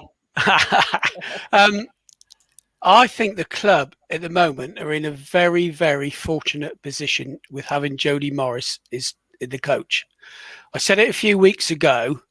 How toxic would it have been if Lindsay had been in charge and we lost those 3 games on the bounce? Oh, imagine Ben. And it wasn't toxic at all. Jody Morris has been given a chance. We all believe that he will turn the club around. I don't think next season, irrespective of where we are, we will lose that many players because of Jody Morris. Yeah. He will have a clear plan on what he wants to do, how he wants to play, how he will take the team forward. So from that point of view, we are in a really good position. And as Woody and Wazza said, if we get promotion with him, that's a bonus. And I'm pretty sure that the club would have said that to him. We do need to get promotion. So I don't think, I wouldn't be surprised if the likes of Williams and Austin stay for next season. Mm-hmm. There's no real reason why they would go. Why would Austin has come back from Australia to play for us because it's local to him? If he didn't want to do that, he could have signed for a number of other clubs. He hasn't come back to play for us. He has. He has. That was his reason for coming back, was it? He's come back and he's decided. There you go. Thank you. No, hang on. Let me finish. He's come back because his family couldn't settle in Australia. Right. So he's come back and he's decided, and with talking to Clem, he wants to play for Swindon Town. Right, and finish it off here. So why next season would he go anywhere else? He doesn't need to earn more money anywhere else. He's obviously made enough money through all the clubs he's played for in the past. And if he can see that Jody Morris is going to put a squad together that's going to be competitive in whatever league that is, I think the likes of him and Williams will be here next season. Hopefully, it's going to be in League One, which we've said earlier. If we don't get into League One, it's a failure. So we need to do that. So I'll just reiterate what I've said. The club are in a very fortunate position through appointing, I don't know if fortunate's the right word, in a very clever position by appointing Morris, because the fans are behind him. They're going to give him time and they've got the patience for him to deliver. So great if he delivers it this season. If not, we can look forward to a season of success in the next one. Okay, so there's just 2 things that I would pull up in what you said there. Now Ben answered the first one for me. Charlie Austin hasn't left Australia to play for Swindon Town. He's left Australia for his family, and Swindon Town put a package together that was attractive to him. Yes. So to say he's left Australia to play for Swindon Town is wrong. No, I did say he left Australia because his family couldn't settle, but then he decided that he would play for Swindon Town. When he could have gone elsewhere. Fifey, are you saying that other clubs wouldn't have put in more money for Charlie Austin? I'm not saying it's about money. I'm not saying it's about money at all. I'm saying Swindon Town put the package together he was after. Yeah. I will. The thing that was said was Austin has left Australia to play for Swindon Town, which is factually inaccurate. Right, gotcha. Right. Yeah. And I agree with that, Fife. He left Australia because his family couldn't settle there. So then he left to come back, and he had the opportunity through Clem to play for Swindon Town, which suited him for where he lives, where his family is. So it was a win-win for both parties. Now, the second point is actually a kind of dual point on the things you said. Yeah. You said, if it suits him now, why would he want to leave? He doesn't need to earn more money. A lot of people in that profession don't need to earn more money, but if the opportunity's there, then they may well take it. And we've also got to remember there must be a reason he took a 6-month contract. Yes. Because boys, I'll tell you the reason, and I think a lot of people forget this, right? So he's at Brisbane technically till the end of the contract. From a source that I don't know how true this is, but Brisbane are still paying some of this wage His money is still very much being paid by Brisbane Roar, and there's people that you think, if you think that Austin's going to be here next season, I would very strongly doubt it, because I don't see how the club are going to be able to match and stump up what the package that he's on at the moment. This was the second point. I think it was actually Wazza said literally 2-3 minutes ago. We're in the situation we are now because the funds that is being paid to Austin couldn't be reinvested in other parts of the squad. Yet we don't go up, and now the suggestion is from a different panelist, he's going to be here on probably, if he's still here, the same money. How's that going to help the squad in any way, shape, or form? He'll be here on the same money. Oh, so he's going to take a pay cut as well? Yeah, 34. But no, not a chance. No. At 34, not a chance. What does Austin want to do? What does Austin want to do? He wants to go into coaching. Ben, he wants to go into right. I'll wait till my turn. No, Ben, answer me this question. How old are you at the moment? I'm 42. So would you take a pay cut when you're 43? What do you mean? If you got £1 million in the bank, probably. If I've lived the whole Premier League career and I'm going to earn as much as I'm going to earn, whether I earn 2 or 3 grand somewhere else, it doesn't make any difference. Yeah, but Nick, you got to remember, he's got to do him until he's. But he's 34 years old. I don't think he gets a regular place in a League One club at a top wage. Hang on, you don't think he gets a regular place? Were you not tweeting literally days ago? He's one of the few players that would absolutely hands down in League One. Right. Why does he rip his family out of the schools that they said they desperately... They don't have to. ...move to the side? He doesn't have to rip his family out of schools. Yeah, no, but that's what... That he's got a very small corridor of clubs he can play for where he can keep his families together. He's not stuck to within a 20-mile radius of his house. I'm not sure at the age of 30... Right, I'll wait till my turn. No, you can say your point, but it makes no sense. No, it does make sense. It makes perfect sense. Right, Austin... He's 34 years old. He's coming to the back end of his career. He's got 1 season left in him. Probably he wants to play as much football as he can in his very last season. He's going to, because your career is short. And once it's done, it's done. He's got 1 year left in him. Swindon Town, he has got an emotional connection from. They can possibly offer him. That's Kevin Ellison. Also been after for quite some time. He is not going to earn. We're not going to pay him the money that he's on this season, but to 34, does he warrant that kind of money? Probably not.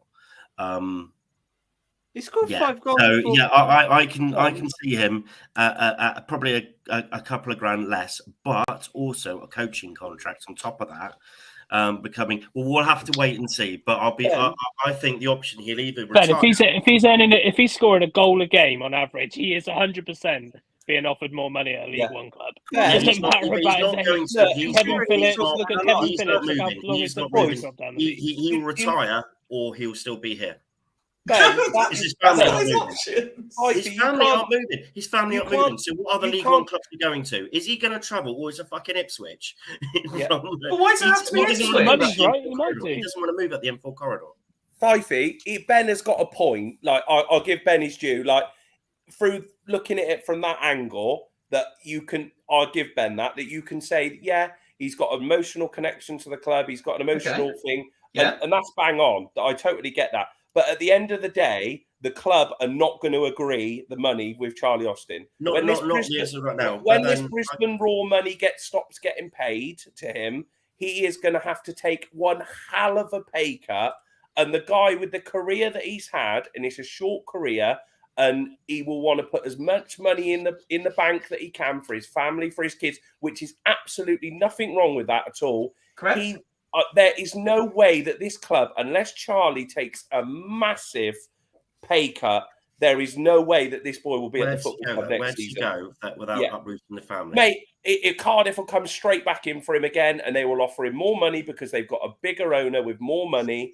Cardiff. But does he get a game at Cardiff? Does he play? Mate, doesn't need a game. You still get more money at Cardiff. Players come down the lower league because their careers are short. He can carry on coaching. He will still carry on earning a wage. He will still carry on earning a wage. He's got a career in horses. He's got money coming to horses. He can go back to talk. The horses' careers even let more risky money than football money, Ben. Yeah, but it's still steady. He's still earning a career money from that. This is. Look, I want your this fairy tale dream to be right. It's Ben. not a fairy tale. It is a fairy tale. Quite likely. Ben, I want it to I be think right. it's quite I likely. do. The door is still I open. want to stay. it to be right, but at the end of the day, these footballers are not. They are. It is money driven. It is massive. Okay, I'll tell you what, Ben. Why is Williams playing for Hang Swindon? hang on. Why is Williams playing for Swindon Town? Because and it's not all Swindon? Let me put a realistic scenario that would be exactly the same here for you, Ben. That only happened a few years ago. Okay. Frank Lampard, multi-millionaire footballer, right, was adored at Chelsea. Would do with the exception of John Terry. Frank Lampard was Chelsea. He disappeared for 1 year to America and came back playing for Chelsea's, at that time, biggest rivals for the title, Man City. But, you know, he didn't need the money and he had an emotional connection to the club. But he still did it. Is Charlie Austin and Frank Lampard? No, I'm not saying they're the same player. I'm saying it's the same story. Williams can easily build a career in League One. Why didn't he leave at the end of last season? Why didn't he leave in January? Why didn't he force a move? I've got a scenario. Owen Doyle. Owen Doyle wanted to move home, that's actually perfect because Owen Doyle wanted to move home, so he's moved back to Ireland. And ended his career basically, so he could pursue his own things. What he So wanted. Charlie Austin's going to Reading then. Well, no, he's going to play for Hungerford, isn't he?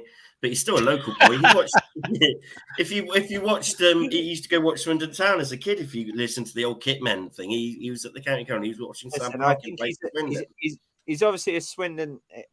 His kids obviously support Swindon. You know, I think he's obviously got an emotional connection. I just think your careers are short. You've got 1 year left in you, and you're already at Swindon. As much money as you can. And who says, by the way, he has only got 1 year left in him? He's got a couple of years, 1 or 2 years left in him, really. Let's remember, and I'm being biased here. I'm 33 years old. He's 30. He's what? 33, going to be 34 soon. Now he should be 34. Right. Soon. There are plenty of professional footballers who play to a very reasonable high standard to the ages of 38, 39, 40, which means he's still got 6 to 7 years left in him. I think he's so where this dream of this is his last one, so it's going to happen now. It's convenient, Ben. It's convenient. Convenient. Yeah, well, the other thing you've got to take into account. Why didn't he go to a bigger club? Also, you got to remember it was halfway through the season as well, Ben. So it's not. Why did he come back to Swindon? So the answer is because he's come here. That's the only option for him. He wouldn't choose anyone else over us. But no, why didn't he go to Cardiff? Why didn't he go to Bristol Rovers? Bristol Rovers were in for him. They're a League One club. Why didn't he go there? I think what you've got to look at is what you don't know, and none of us know, is where is the player's head at? What does he actually want? What is he happy with? What if we still got Johnny Williams here? He could have gone elsewhere for probably a lot more money. He's playing football, taking injuries aside, week in, week out. We're told he's enjoying his football here, which is one of the main things for a footballer. He's obviously well thought of here. And again, you listen to footballers and football managers, they feel wanted. They're part of the setup. Obviously, Austin is, above everybody else at this club. He's come back from Australia and decided and agreed to sign for Swindon Town. And he could have gone elsewhere. He could have gone to other clubs. He's good enough. We know that. He's far too good for a League Two side. So he decided to do that. Yes, he's on a 6-month contract, and there may be lots of reasons for that we don't know about. And what was said is about Brisbane Roar and the money side of it. But there's no reason that Austin and the likes of Williams won't be here with us next season.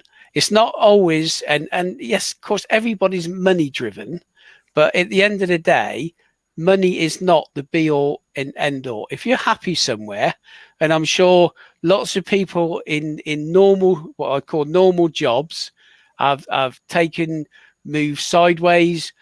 When I was working, I've moved to a different role in a company for less money because it suited it. It was the right thing to do for myself personally.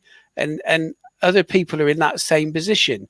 And the likes of Austin, if he's happy and the club puts something together that, right, your next stage is going to be a coach and we can push you through that system and assist you in doing that. And there's a pathway for you to get to there and possibly coach the likes of Swindon or higher clubs. You've got to look at what is the whole package available for somebody like Charlie Austin, like Johnny Williams. And it is, as much as we say, players are greedy and they just go for the money. If he wanted to just go for the money, he would have gone elsewhere. And I'm sure he would have had lots of options. But he chose to play for us, for a club that he's got some feelings for. And I think he will be here alongside Johnny Williams next season, even if we're in shitty League Two.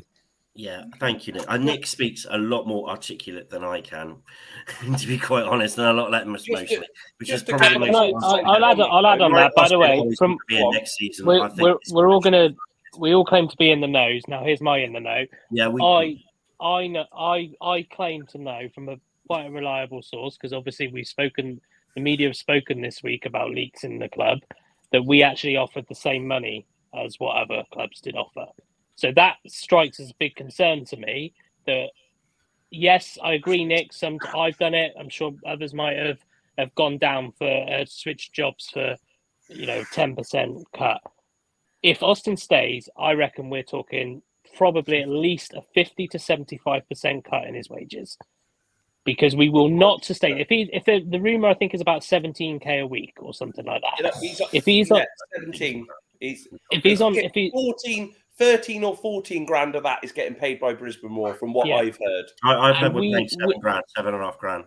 Yeah, and he won't. And I can't. I get the romantic side. Williams for me is a different angle. Williams is a continuing rolling player that we're hoping to keep hold of because we do pay him quite well, and not many other clubs are going to take the risk.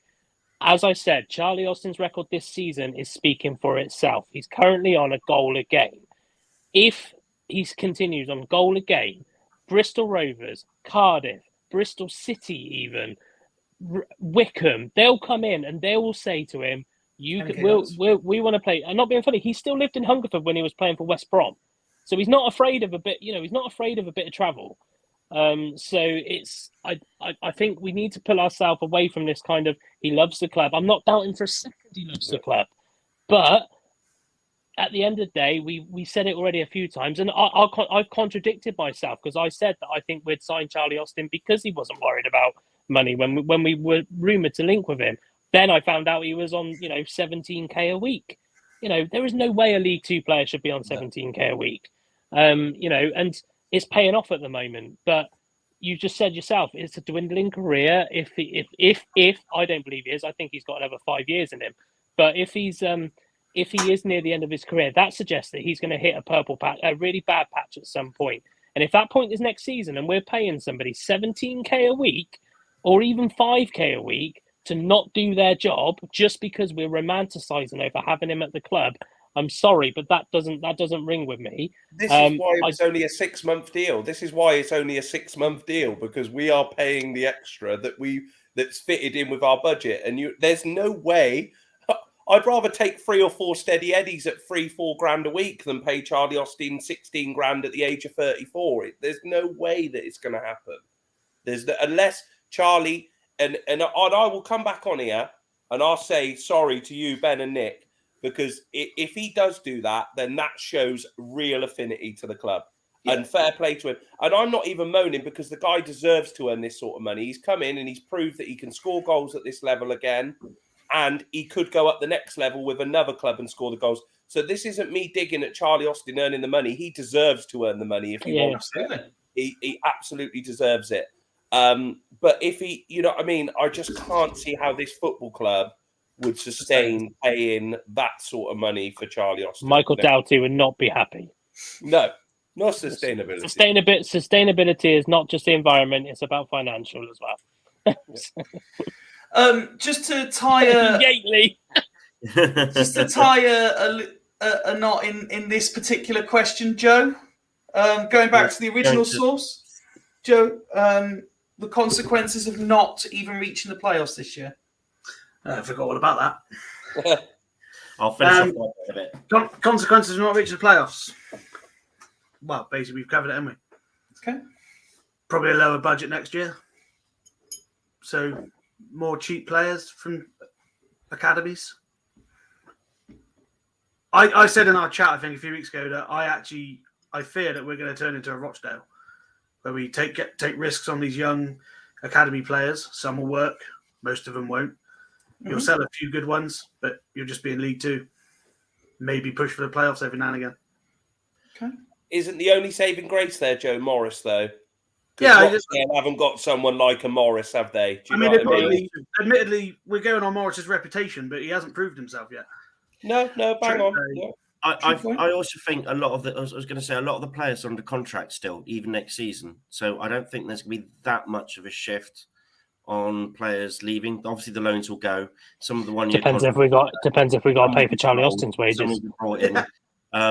But I don't think there will be the wholesale that we see where all but 3 or 4 players leave. I don't. Well, that links into the point, Ben, doesn't it? The issue we have there is the players that are out of contract are important players. Yeah, but Lavinier is going to be under contract. Hutton's under contract. Clayton's under contract. You know, I believe we've got an option on George. I believe we've got an option on Hepburn Murphy. These are good players that are going to get better. I think Morris is good. And also, we're just assuming that the club's stupid. We're assuming the clubs are morons. And they're not going to learn from the mistakes of this season. We're assuming that they're not going to say, well, we didn't experience last season, so we're going to do it again. I would think there would have been some learning going on this season. Says, well, we did fuck up. We see we went wrong here. We'll try and make it a little bit better next season. We're just assuming they're just going to do exactly the same mistakes as they did last season. But you're also assuming there that they're going to improve. Yeah, I'd like to think they would. I'd like to based on. What have you seen that makes you think they're going to do that? I think Clem is a man of his word, and he actually does want to get out of this league. And I like to think that Rob Angus would like to actually get out of this league. And I like to think as well, we went wrong here. I like to think Morris only signed up because he says, well, if we don't go out this season, what's the plan? How am I going to have more control of who we sign and what sort of players are we looking to sign next season? I like to think that conversation happened when he was signed up. So I'd like to think Swindon have a clear goal of what happens next season if we don't go up and what sort of... But that's just kicking the can down the road, isn't it, Ben? That's already going with the mentality of, okay, it didn't happen, we'll do it again next year. And we only discussed this the other day. No. Because you obviously you have lots of different... Says, well, if it does go well, we'll do this. If we get into the playoffs, we'll do this. If we get promoted, we'll do this. If it doesn't work, we'll do this. They already have to have plans out of any eventuality. And the conversation, if we don't go up next season, what Morris wants to know that he will have the backing to get Swindon promote. Because if Swindon says, well, actually, you're not going to have the backing and we're going to finish about 14th next season and we're just going to look to sustain ourselves. And Morris goes, well, up yours, I'm not signing. You can go have someone else. Yeah, I think but Ben's right on that. You've got to have a plan in place on different outcomes. I completely agree on that. And obviously we should have something in place. And again, I think it goes back to having somebody like Jody Morris in charge. But the other part of your question, I think, was what are the consequences if we don't get promotion? Was that the consequences of not even reaching the playoffs? Okay, well, which is the same thing. To me, if we reach the playoffs, we got to get promotion. And I think what's going to be very, very interesting is season tickets for next season. Yeah, you're jumping 2 questions ahead, Nick. Well, it's all relative though. I mean, I can hold off and come on to that later if you want, or I can make my point now. It's up to you. You say. Well, I've actually got it as a topic in 2 questions time. All right, I'll get that later. And bearing in mind, we're already on 2 hours 44. What else are you going to do? We'll skim through the questions. The only thing I'd say on what we've just been discussing, look at the last 2 transfer windows. We've weakened in both of them. Yes. Yeah, I'd like to think we'd learn. But I'd like to think we learned the first time. Yeah, last summer, we absolutely decimated our squad and we brought in average League 2 players. League Two, January, we got rid of the most experienced players we had for League Two and replaced them with nothing. So Well, we've that's weakened when in you two put- consecutive chance to win. Yeah, when you're you right. put Yeah, Joe's people who are 100% right. excited. That's, Okay. can't argue with that. It's a fact. Yeah. Nick, I don't actually think I've started you on a question yet, so I'm going to give you the next one, if you like, to start us off. And it's this one here. Again, they're all quite neatly fitting together. Sandro's taken a lot of blame. Do Clem and Rob have questions to answer? Yeah, the whole management team does, because it's got to come from the top. And I don't say so much probably Rob, because he's shouldn't be dealing with the playing side as much, because he is more the management of the club as a whole in all the things around it. So I don't think you could throw Rob into that category, but certainly Clem must give Sandro a steer on what he wants, on how he sees the club going forward, and then it's up to Sandro to deliver that. And as we've debated a number of times, he hasn't delivered. And for the last few weeks, our two best players have been McCracken and Austin, who had nothing to do with Sandro's spreadsheet. So from that point of view, yeah, he has not delivered what he should have delivered. We've got probably lots of young players that, you know, given fair wind, may become good next season and deliver. We don't know. You know, the likes of Kane, obviously Clayton's looks decent player, and the other ones that are on, I don't know, 18 months, 2.5 year contracts, could deliver next season. So it's probably a bit longer term, but there's got to be a short term and long term vision for the club, because the short term is to get out of this league. The longer term is to develop players, make them saleable, and replace them on a rolling, I don't know what the word is, conveyor belt, and to do that. But you can't start doing that until you're in a decent enough league that players are performing at a high level that they're going to attract people that want to buy them. League Two players, not many of those are going to go anywhere. So I would say a lot of the buck does stop with Sandro. It also goes with Clem.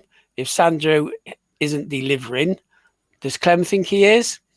Don't know. If he's not, Clem needs to make a decision. Is it too late to make a change now? It probably is, because we're not going to sign anybody else now because all the windows are closed. So we're in a position that we're where we are. So the only one I would take out of the firing line is in probably Rob Angus. I mean, I don't know the inner workings of the club with what Rob does, whether he's effective or not. That's a sort of outside the playing side of it. We only see what's going on the pitch, and there's a hell of a lot on that.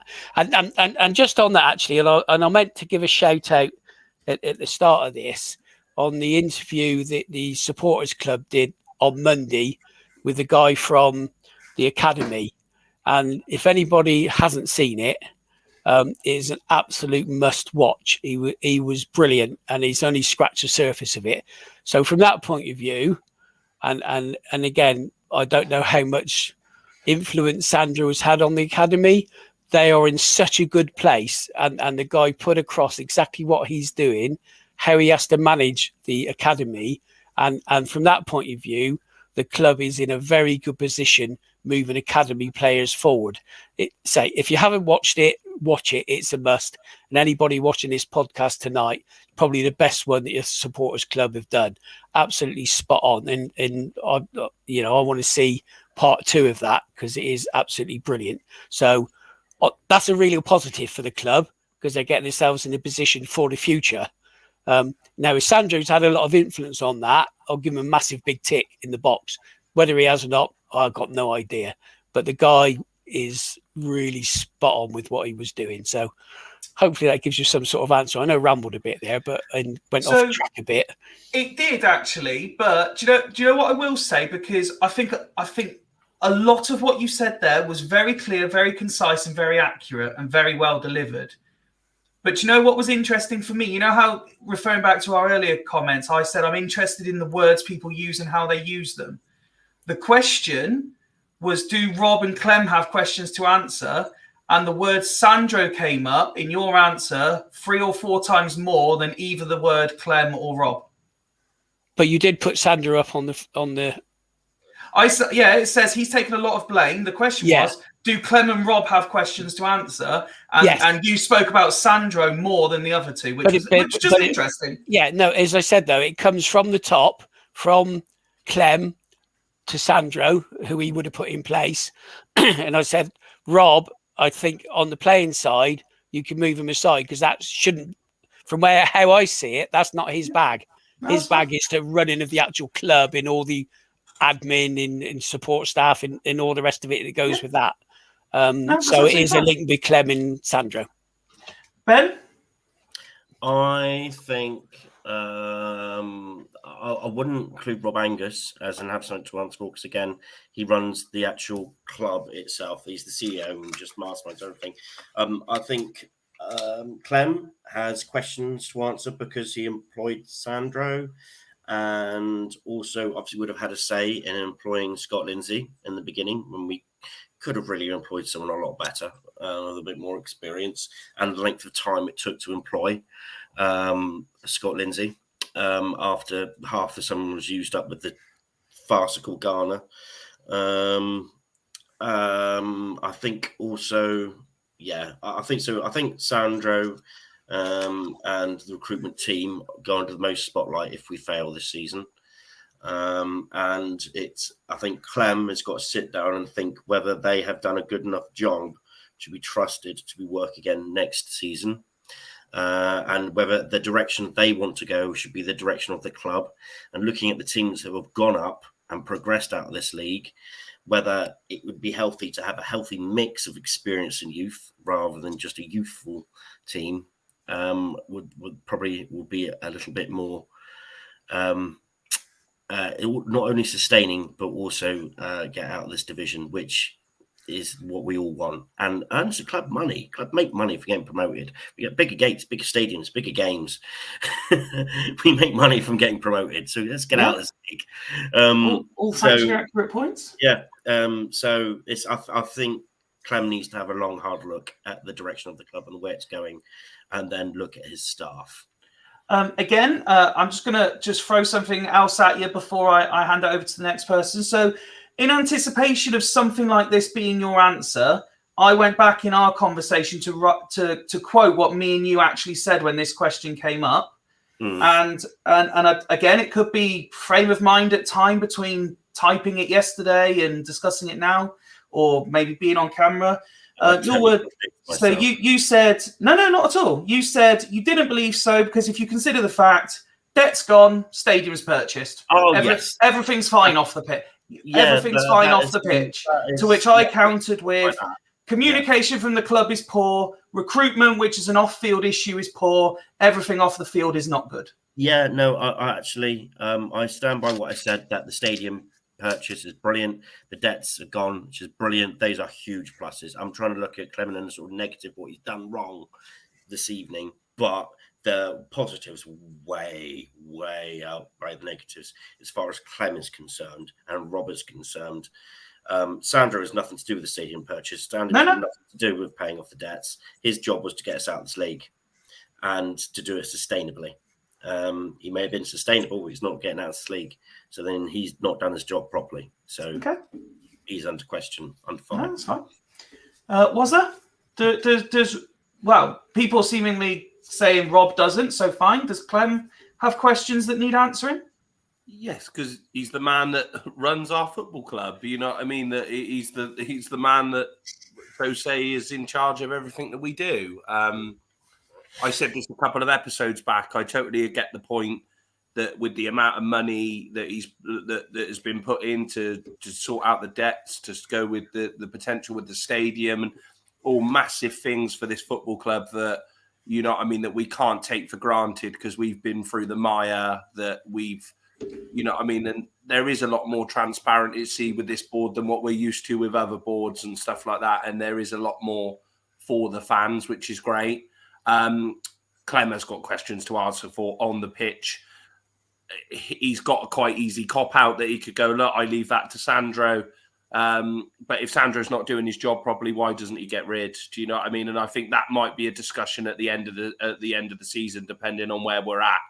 And then we'll see where Clem is, because at the end of the day, Sandro's employed by this football club to work with a budget to get players through the door. But that budget comes from the powers above. So he's got to work with what he's got. But look, it's hard, isn't it? I agree with the lads. Rob Angus shouldn't have to, you know what I mean? He's there for the transparency, for that trust element, that people trust that we've got a fan of the football club on the board that is working with what we do. But it's a difficult one, really, because there's good and bad points to it all. But of course, yeah, that's why it's a good discussion. Yeah, 100%. And Clem has, in answer to your question, Clem has definitely got to answer some questions with regards to the football side of it. Yes. Do you agree, Joe? So we can all sit here and speculate and say that the club wants promotion. Only the people inside the club truly know what this season's aims were. I'm not fully convinced that they really want promotion. They can say it, as I've said, they can say it as much as they like till they're blue in the face, but only those guys inside the club truly know what the ambition of the club was. Now, if, playing devil's advocate here, if Clem said to Sandro, I want you to build a team that's going to be promoted, if the team fails, Sandro's failed, Clem's failed. Simple as that. Yeah. Mm-hmm. Yeah, completely agree. Rich? I think the only question really Clem has to is, well, I don't know really. I mean, I think in terms of Clem having to answer any questions, in terms of the Sandro appointment, I think he's obviously. I think with anything, if you come over convincingly in an interview, then why not appoint him, like sort of thing like that? If he details everything he's going to do, great. At the end of the day, though, it's how you perform at that job. Anybody can go into an interview and say, yeah, I can do this. Yeah, I can do that. Yeah, I can do this, that, and that for you. But at the end of the day, it's about your performance. So I don't think Clem really has got anything to answer about the Clem appointment. Now, in terms of Sandro himself, I think he's one of the main ones that has got a lot to answer for, because he's not done his job really. We've had two transfer windows, and really none of them are really that convincing. Probably only half the players that we've brought in were his signings. The other half were either contacts of the manager or contacts of the owner. So personally for me, Clem's just there with his wallet. He's paid off majority of our debt. Like everybody said already, off the field, he's done fantastic. But really, Clem hasn't really got anything to do with the on-field. He's just there. He employs the people to take care of it for him. Say again? He employs the people to take care of it for him. Yeah, but like I said to you, in terms of Sandro, the Sandro appointment, that was Clem, and like I say, he might have done amazingly well in his interview to get that position. Doesn't mean he's going to perform well at it. Now, in terms of Sandro, okay, he's been employed to go out and get these players in and bring them in, and if he thinks they fit into what Clem has got, then of course Clem's just going to pull out of his wallet, So Clem has got to trust the person he's brought in. That's fair enough. That's fine. Okay. But from a consumer point of view, from other people, from all the fans, we know what's going on. We know we're not happy because Sandro is not doing his job. Okay. Now, every review will have, every person in that club will have a review, and at the end of Sandro's review, he might, when they go through what he was supposed to do for this job, it just might not happen. Very good. But I don't think Clem has got to answer. I think Clem's obviously recruited a technical director that he believes he's got faith in, and yeah. People know my views on it anyway, but I just think it's yeah. I don't think Clem's got to answer as much as people think he does. I think it's all lays down to Sandro. Right, I'm playing FIFA. Of course. Just before I finish this topic with Woody, as we have now ticked over into midnight, I'd just like to wish my dad a very happy birthday. In the very unlikely event Happy birthday, Mr. Five. In the very unlikely event that he's watching this or will watch it back, happy birthday to my dad. Okay, Woody, last one for you then, and then we've got 2 questions left. Hold on. Woody's lights have given up. Can we save Okay. it for Monday?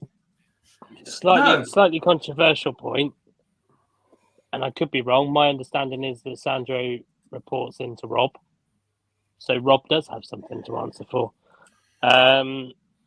If I'm honest, it's Clem and Rob together. If they both appointed Sandro, if Sandro is the reason we failed, they both got something to answer for. It's that same old saying, they're saying that Rob looks after what's on the pitch, off the pitch, and blah, blah, blah. If he's the chief executive officer, he has people reporting into him. And my assumption, based on the structure on the club website, of the who's on the club website, Sandro Di Michele is reporting into Rob Angus. So Clem is the owner. And so they both interviewed him, to my understanding. They both interviewed him. They both appointed him.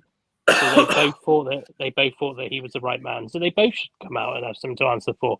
But as the CEO of the company, as of the football club, I think it will be Rob. He will not necessarily. I'm not saying he should get fired or anything stupid like that. I'm just saying that if I don't think anyone's suggesting that.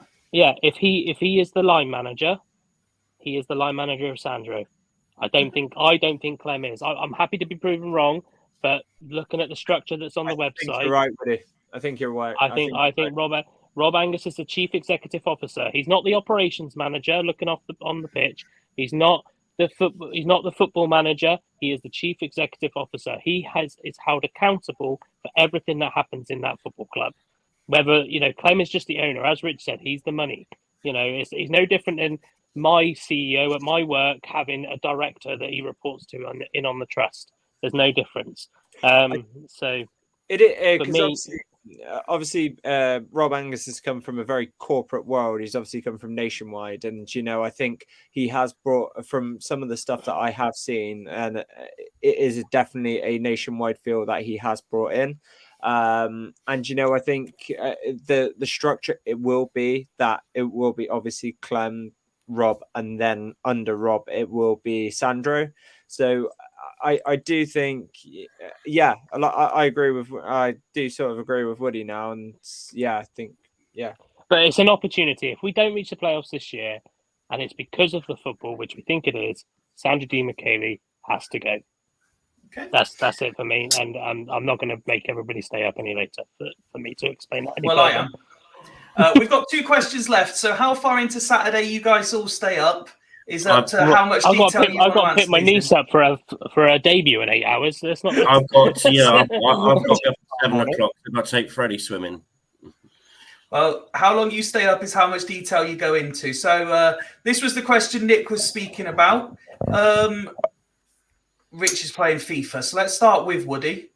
And it's the question regarding, do you expect season ticket prices to go up? And is it justified if we don't go up? Somebody said this I can't remember who I was talking to the other day about season ticket prices, actually. And I said that I think they're too high in the first place. To be totally honest. So I think if they go up, it's completely unreasonable. I think the club have got, dare I say, Mr. Power had a bit of cleverness where he put the prices up ridiculously high for the level we were playing at and at the time. And then we kept saying, we promise that we're going to freeze. We promise we're going to freeze. It's a bit like the government, isn't it? We're going to hike taxes up really high and then tell you that we're not going to raise them for the next 5 years. It's kind of, so it's, Yeah, I think if it goes up, they will lose season ticket holders, because I genuinely believe. I don't think they're as bad as what Liam claims, but I do think they're too expensive already. So I think I still stand by that principle. You lower the tickets, more tickets will get bought. You will make more money. Yep. Ben? Yeah, I agree with Woody. I think 400 quid is far too much anyway. I think the minimum the club could do is a freeze. I personally don't. I think they probably might do a freeze for the early birds next season, and then they might pump it up a little bit. That's what my completely gut instinct is, which is wrong, which I don't want them to do. Yeah, I think Woody is right. I think it's too much as it is. Too much as it is. I'd love to see. Do you know what? The feel good that would bring even a small reduction, and that will help keep the gates up, because there's people that are not going to come next season as it stands, and that if you reduce them a little bit, that might make think twice about not renewing. But we'll find out in the next few weeks. I love the idea that those who, as we were saying earlier, Ben, those who can, afford to do it as soon as the prices come out, get the freeze. But anyone who needs to save a bit longer has to pay an inflated price. It's false economics to me.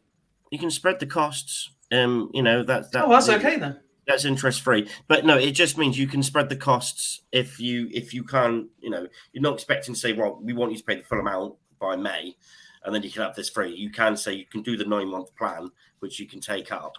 Did you know that only 40% of applicants got accepted on that finance plan last year? Did they? I did not. 40%.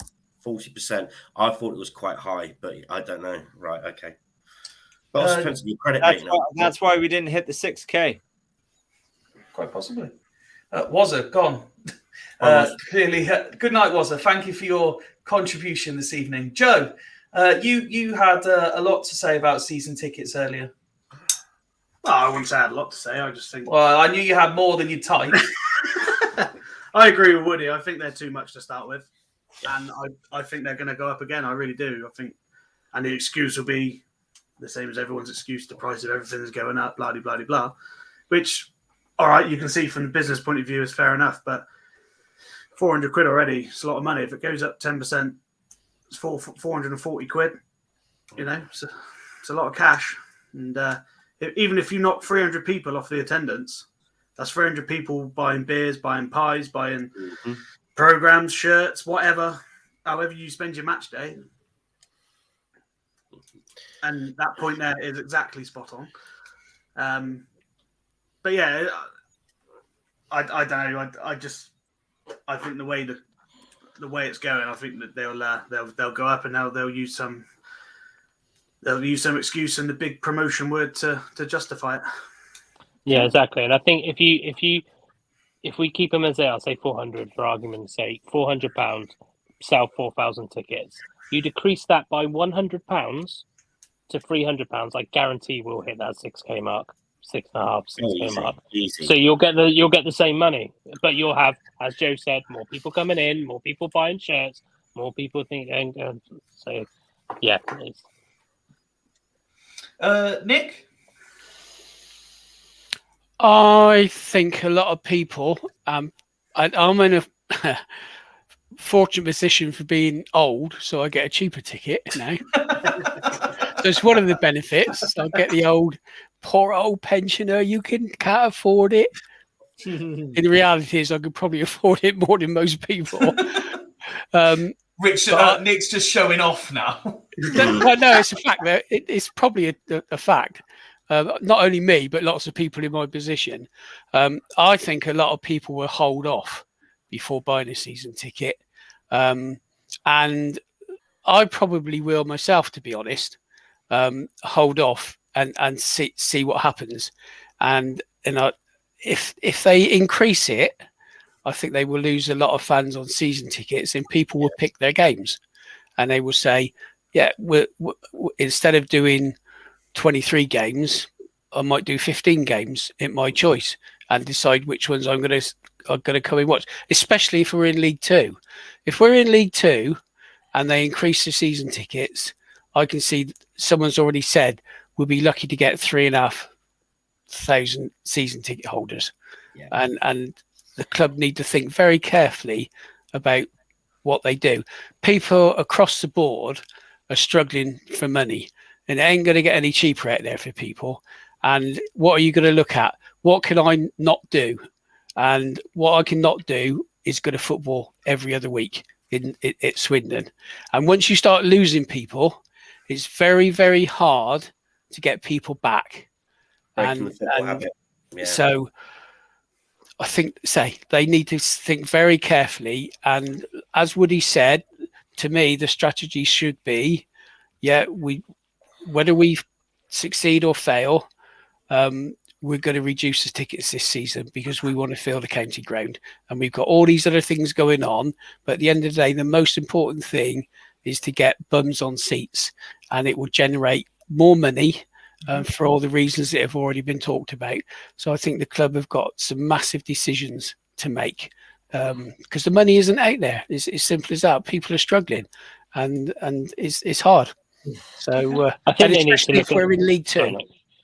Sorry, mate. Especially if we're in Woody. League Two. Yeah. No, that's fine. I thought Nick had finished. Sorry. Yeah, But sorry. I was going to say, I think they need to review their ticketing structure in general. Yeah. Like I've just literally funny enough, because we've had 3 hours, I've managed to actually book mine and my niece's tickets for tomorrow. A family, 1 adult, 1 child. Like they need to review that. A family, 1 adult, 1 child, or 2 adults, 1 child. It's just like, what definition of fucking family are they using? It's like we're going to encourage like single parents that only they can get like discounted tickets and shit like that. Like, what happened to I can take 2 adults and 2 children, kids, or 1 adult and 3 children? The average like children in a family is like 2.8 or something stupid now. Where's 1 adult and 1 child come from? They need to review that, because like I went with my 2 eldest and my son, and it was like nearly 50 quid, and like my son's 5. Or 6, sorry. So yeah, they need to review it all as a total, I think. Yeah. Rich, last one for you on season tickets. Yeah, I think I agree with the majority of what the lads say. I think there needs to be a complete review of it. And like Nick says,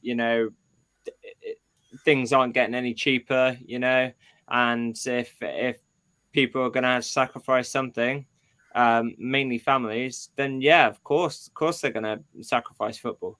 But I think if they're going to charge £400 for a season ticket for next season, there's got to be more benefits. I'm sorry, there's got to be more benefits, because you can't just charge somebody £400 just to come and watch some football every week. For 23 games, £400, what does that equivalent to? I think it's about 24 quid. It's not really justified at the moment. There's Premier League clubs that are charging that, and we're playing League Two, and potentially League One. And even for League One, that's just ridiculous. I think, yeah, like I said, I don't know what benefits they could do. I don't know. Maybe I think a few times they've given us like £30 off a shirt or something like that, or something to spend in the shop or something like that. Even that, I would take that, to be quite honest with you. Because if I'm paying 45 quid for a shirt every season, as long as that's a benefit, then at least my £400 is a little bit justified. Okay. But, sorry, Richard. Yeah. Just one other thing that club need to consider on costs, and I don't know what the percentage is, but I think there's a high percentage of people who go to the county ground live outside of Swindon, and you've got the additional travelling costs that people have to pay to get to Swindon to watch them. Yeah, exactly. It's not all people that are local, and so I don't know what the percentage is, but I'm pretty sure it's quite high that people travel, and that's an additional cost. And Rich was saying about, just is a bit of an aside, but talking about kit and the cost of it. I was in the club shop today sorting out, picking my ticket up for the Orient game, and I thought, I'll get my grandson a football kit. because living in Oxfordshire, he'd love a Swindon football kit.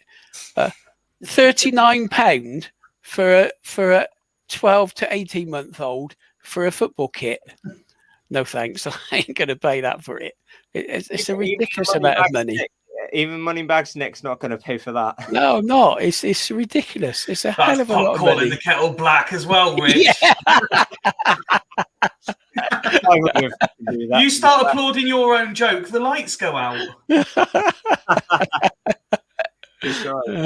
But no, Nick, it's a very valid point, and obviously we spoke about cost of football a few times. I'm sure it'll be brought up many, many more times in the future.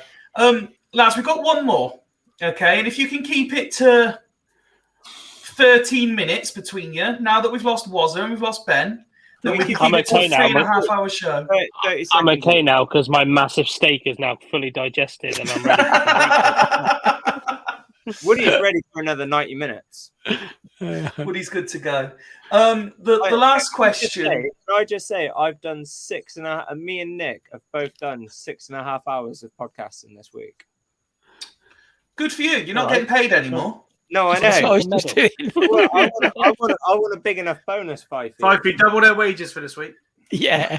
Double Okay, zero. yeah, I'll tell you what, I will double what I paid you last week. Yeah, okay. Whoa. The last question then, and this is arguably not going to be one that you can keep low, but we'll try our best to keep it to a 3.5 hour show.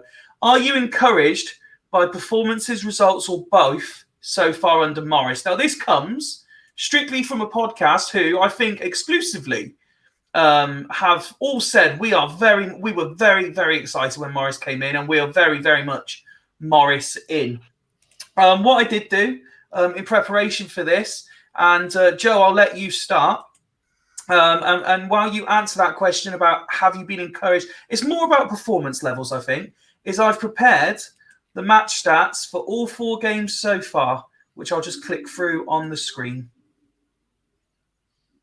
So yeah, Joe, have you been encouraged? Bear in mind, so many people, particularly Ben, who unfortunately had to leave, were criticising the performances under Lindsay.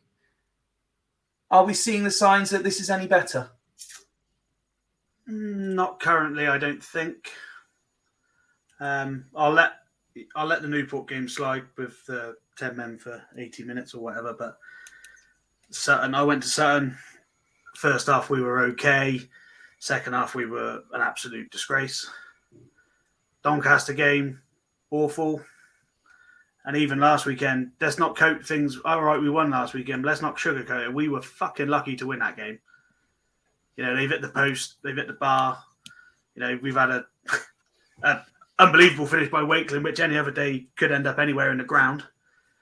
And an own goal, you know. So, although, you know, it's nice to have a bit of luck for a change. We've had a lot of bad luck. Yep. But let's not sugarcoat it. We had 3 shots at goal in that game. And we're sat here saying our attacking players are our best players. Well, it doesn't look like it, does it? You know, 3 shots on goal. So we've got to improve a lot. If we're going to get to the playoffs, we've got to seriously improve our performance a lot and our consistency. Don't get me wrong, I will take 10 or 11 absolute shithouse 1-0 wins all day long if it happens. But we've got to improve a lot because the performances haven't been great so far. Okay.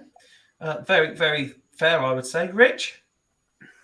Yeah, I think like Joe said, I don't think we're currently seeing the best of what Morris can probably provide. Again, Newport was a different situation.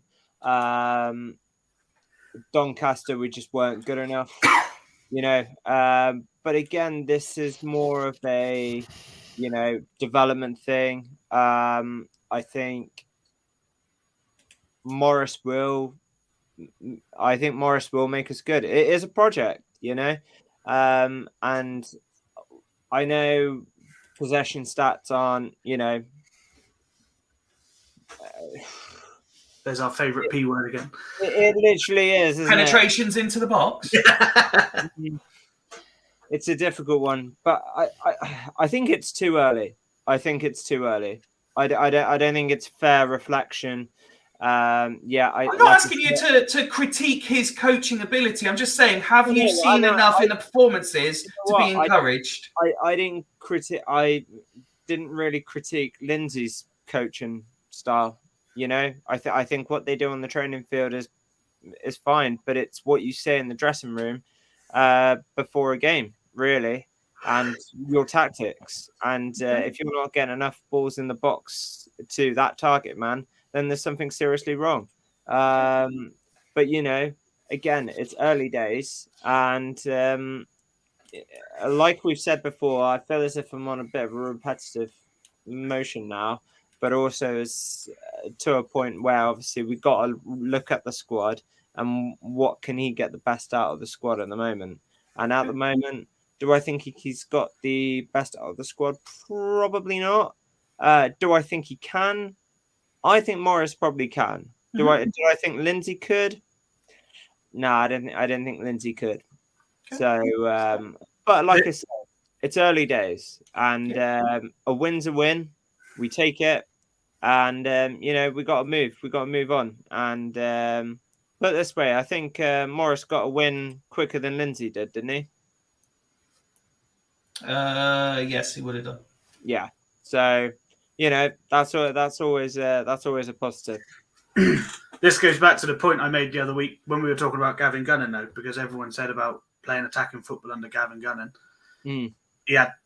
We said at the time, I said at the time, he had 1 or 2 games and he wasn't going to get the job anyway. No. Morris has come in and we've gone back to be a bit more how we were before, a bit more static and a bit more defensive. And arguably that Doncaster game was worse than any performance at home we had under Scott Lindsay. So, yeah, so far we've got a lot of work to do. But I think Woody said it the other week, or somebody said it, I can't remember. With Gunning didn't really have anything to lose because, like you say, he wasn't going to get the job anyway. So I think he just said, go out and attack him and, see what happens. And we did that. We did that against Grimsby. And I think in terms of Gillingham, obviously, we had a bit of a sticky part, but we came back and we recovered. So I don't think, I just. Okay. Nick, have you been encouraged? If you look solely at the performances, no, because they haven't been good enough. But as I said on previous podcasts, the club are in a very lucky position because for whatever reason, the fans, myself included, have got behind Jody Morris and are prepared to give him the time he needs to implement his style of play in how he wants the team to perform.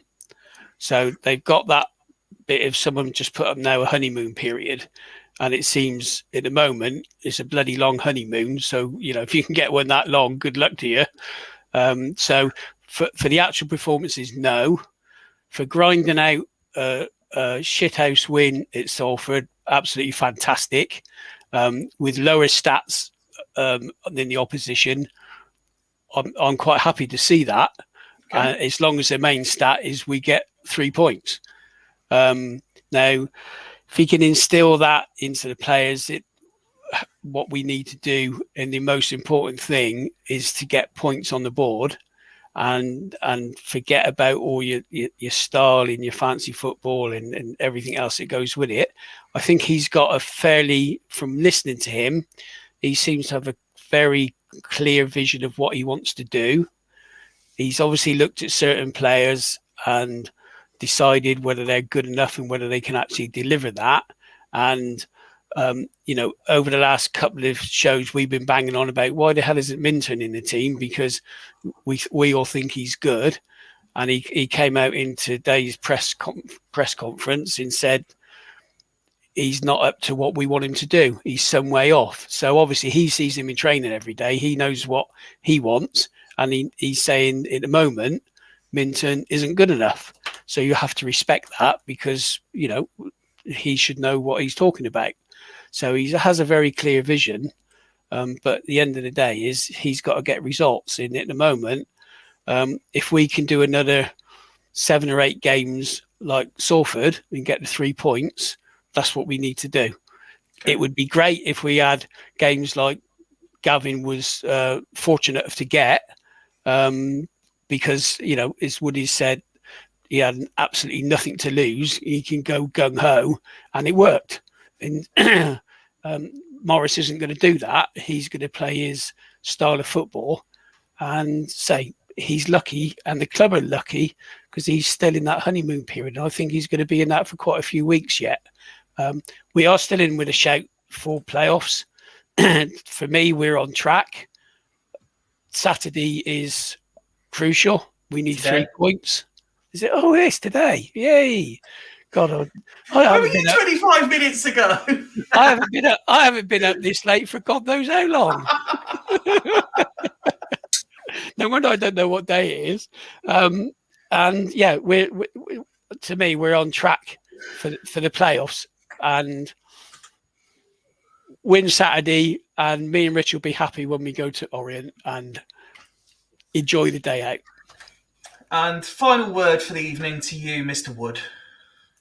Redundant question, because I don't give a shit about the performances. I just want to win the fucking games. So, like, for me, I'm encouraged, yes, because he lost games and now he's won a game. He does settle a lot on today. If he wins today, fantastic.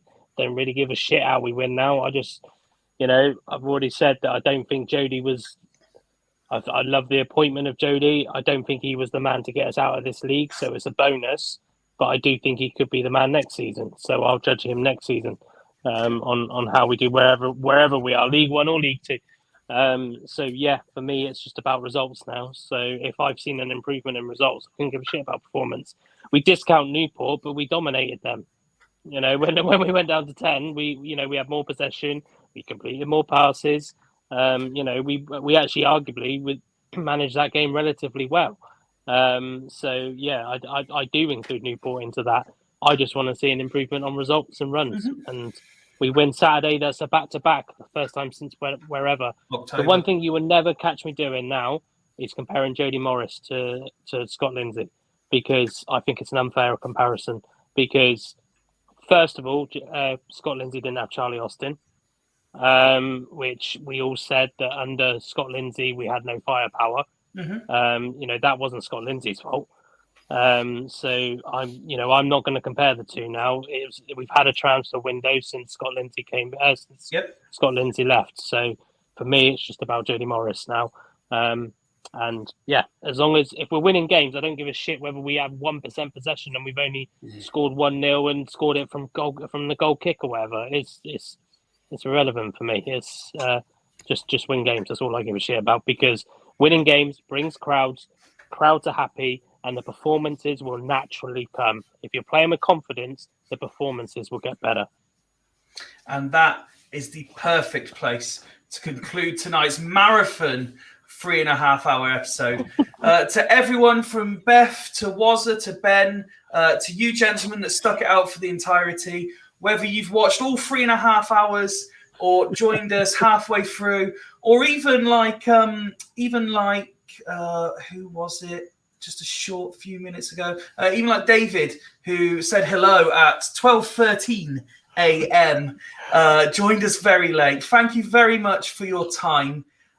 We really do appreciate it. And of course, the discussion carries on long after this episode's finished. If you want to argue with any of us on the points made tonight, all of our socials are forever available. But gents, thank you very much. Everyone watching and listening, thank you very much. Enjoy the game today in just 14 hours and 31 minutes from Fools Rush In until Monday. Goodbye. Take my hand, take my whole life too, but I can't help falling in love.